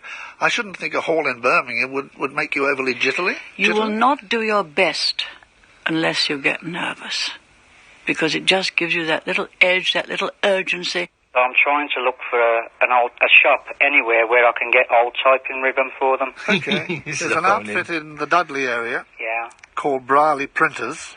Yeah. But phone them up on 01384. Hang on, let me write that down. Brilliant. Brilliant. 01384. This is a dying part of the phoning show. Yeah. Yeah. 482 109. Can I read that back to you, because I'm terrible at missing out numbers. 01384 8109. Have I missed the 4 out? You missed a hell of a lot out. Start again. Go on then. Do you trust me, boy? No, I don't trust anyone. Well, will you trust me? But you like the filth, you. Well, yeah, but we're talking, Stephen, and I'm doing my best to try and help you. Now, will you believe that? I don't want to see you hurt, mate. I don't want to see you knocked around. I don't want to see you hurt. Steve, will you go to a police station, or is there any way we can get you safely to a police station? Can Alan drive you? Do you want me to drive you? No, I'll be back tonight. You're going to go back to the prison? Yeah. Not to a police station? No. Where's the prison at, Steve? Stafford. What, you get Alan to drive you, will you, or what? No, I'll get somebody else now, because they're watching Alan.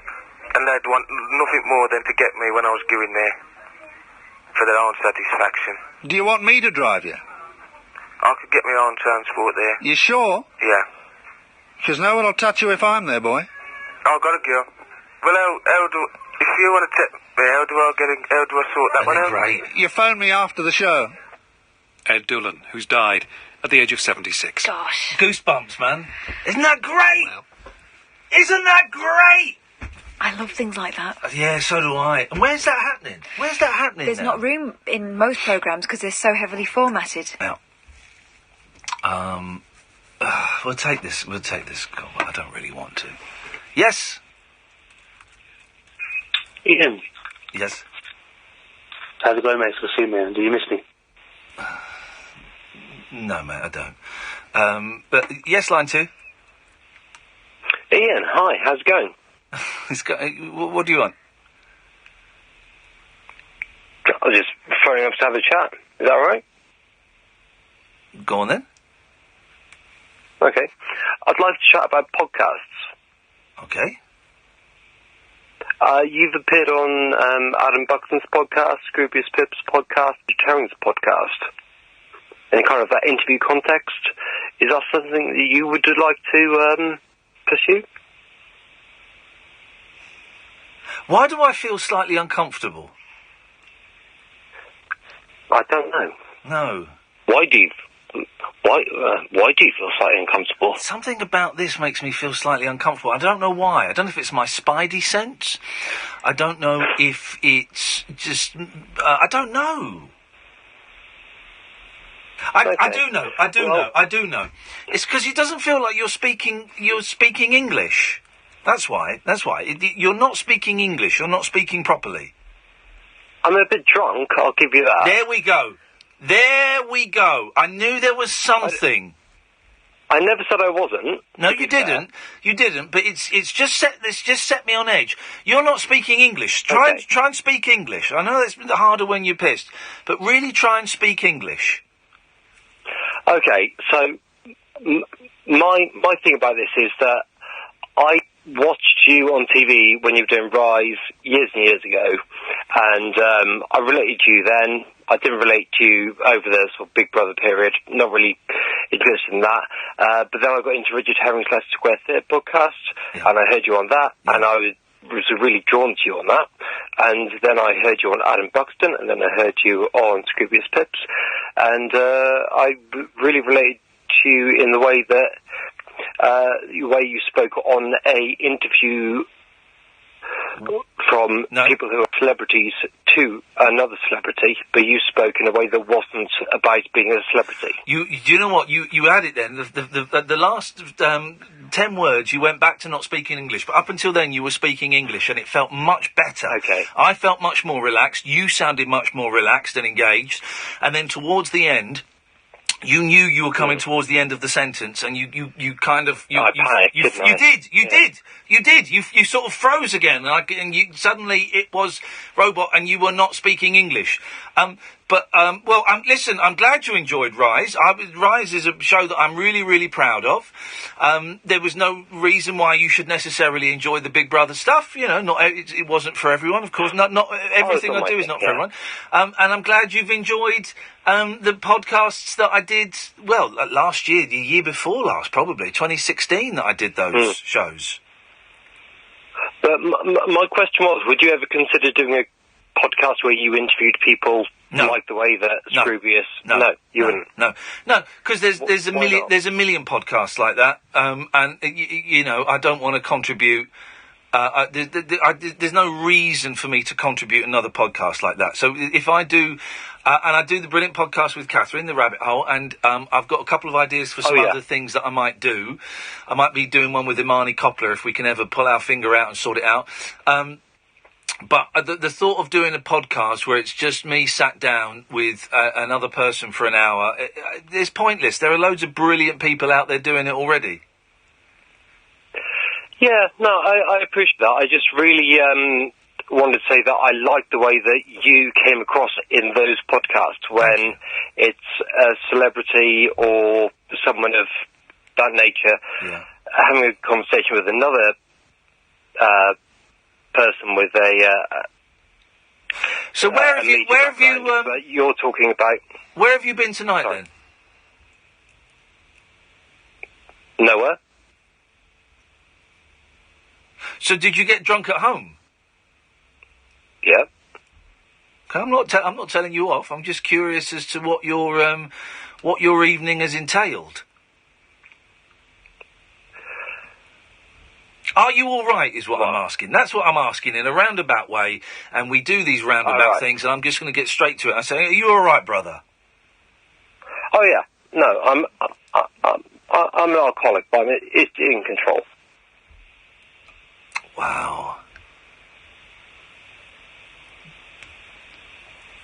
Wow. You can't have dead air, Ian. Come on.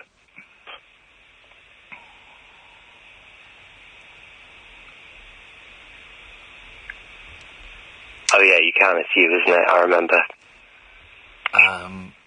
So why have you really called in? Just about that. I don't believe you. What do you want me to have called in about? I want you to, only you know why you've really called in. And this is why I love you. You're an alcoholic, but it's under control. Yeah. That's an oxymoron, isn't it? You're an oxymoron. Sorry? I said you're an oxymoron. Okay, well, an oxymoron means you've just said two conflicting sentences. Yeah, I know what it means. It was a joke. Don't worry about it. Okay, well, don't worry about it. Drunks making jokes ain't funny. Okay, well, I feel we've reached the end of what we can achieve with this. Okay. But thank you for taking my call. I wish you the best of luck. You too, Ian. Cheers. Okay, man. Take care, brother. Bye-bye. There you go, eh? There you go. There was so much in that call. And I knew it. Didn't know what it was. Did you feel it? Yeah, it was a bit dark. Did you feel it at the start of the time? Yeah. You got that vibe? Yeah. I was on edge. From the moment he spoke, I was on... was tense. I knew there was something going on. Dark vibe. You're developing the spidey sense, young man. You're developing the spidey sense. The hairs on the back of my neck started tingling. Yeah. And that, again, is the only... You can only get that call at 6 minutes to 1 on a Thursday night, Friday morning. That's the only time you're ever going to get a call like that. And it was... look at Wasim. Ian, that was mean-spirited, and I do feel you're getting pompous in your old age. There we go, pompous again. I'm done with your show now. Okay. Jesus, you came on with an attitude, Wasim, and you're I'm going to say it, you're the most irritating caller I've had. Do you know what I mean? You just good. I'm glad you're done. Jesus Christ, entitlement. What entitlement? Oh man, that guy's nuts, isn't he? There was something. I was listening to Adam Buxton the other day, and he was talking about I'll put my shoes on while you talk. How weird it was in podcasting, and I think it applies a little bit to what we do as well. How people get really possessive about something that actually is something they get for nothing. Yeah. Definitely. And, because... And I get that. I get possessive about stuff. For a long time I was very possessive about the Monkees. Yeah. And, and other things. And I get that this is a very intimate thing, but there is a real... I tell you what we've noticed with this show in particular, more so than the Three County show, more so with when I was LBC and stuff, and I wonder if that's... we've got literally 2 minutes, so Sam, you might want to move next door. I wonder if it's to do with the advent of Twitter and Facebook. We haven't got time to even address that. Is that sense of entitlement? Maybe this is something we'll look into. That sense of entitlement that some people think, and I would say that Wasim is one of those. And I'm not saying this to have a go at him, but and not everyone's like this. No. Because they've been listening longer, although he's not been listening very long, or because they think that I connect with them on a directly, that they have some form of ownership over me or you or the show or the content, and when the show or me or you does something that they don't like, they take it very personally, and they get very upset, and they can get very, very angry, and they can throw their toys out of the pram, or they can send abusive messages, or quote unquote criticism. Yeah, criticism and stuff, and it's. I find it endlessly fascinating. Endlessly, it's not the last we've heard of Wasim, and I just. Listen back to the call, man. It was you came on with an attitude, and it's not that kind of show tonight where. Anyway, I don't want to make it about him, because it's not about him, but, this is one of the most annoying people we've ever had phoning up this show. And I think it may have been him that sent the cookie. I'm not sure. Anyway, whoever sent us food, that's a weird thing to do, man, and I can only think less of you. And then there'll be the entitlement that we didn't take it the way it was intended. It was a nice thing to do. Why didn't you take it as a nice thing to do? Because it's weird. That's why. Anyway, tonight at 10 o'clock, we're going to do 3 hours of calls straight to air, old school classic.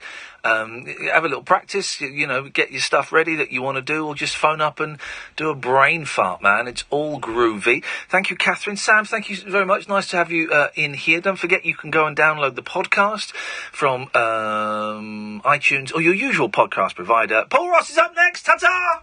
Talk Radio. Join the Talk Nation. Pick up your phone and Talk Radio. We'll get you talking. Yeah. There's a lot to look forward to in 2018. Come on. The drama of the Premier League. Don't miss it.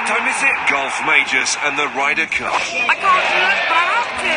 Sky Bet Championship. Stick it between the posts. International Rugby Union. This is incredible. Formula One. Oh, my. And ECB Cricket. 2018 on Sky Sports. All the money in the world from director Ridley Scott is now BAFTA nominated for supporting actor Christopher Plummer. Critics are calling it terrific and thrilling. Mr. Getty, how much Thank would you you guys. pay to release your grandson? Hope you enjoyed that. Who was it? Who was it who sent the food? Do you know? Who sent the food? Matthew said, I've got someone here on the phone that says he's Robert. But then I had someone say that they were calling in to talk about it. But you're saying Kadir, but it was only Wasim that was on the line. Wasim sounds like some kind of pervert. Right, goodbye, Periscopers.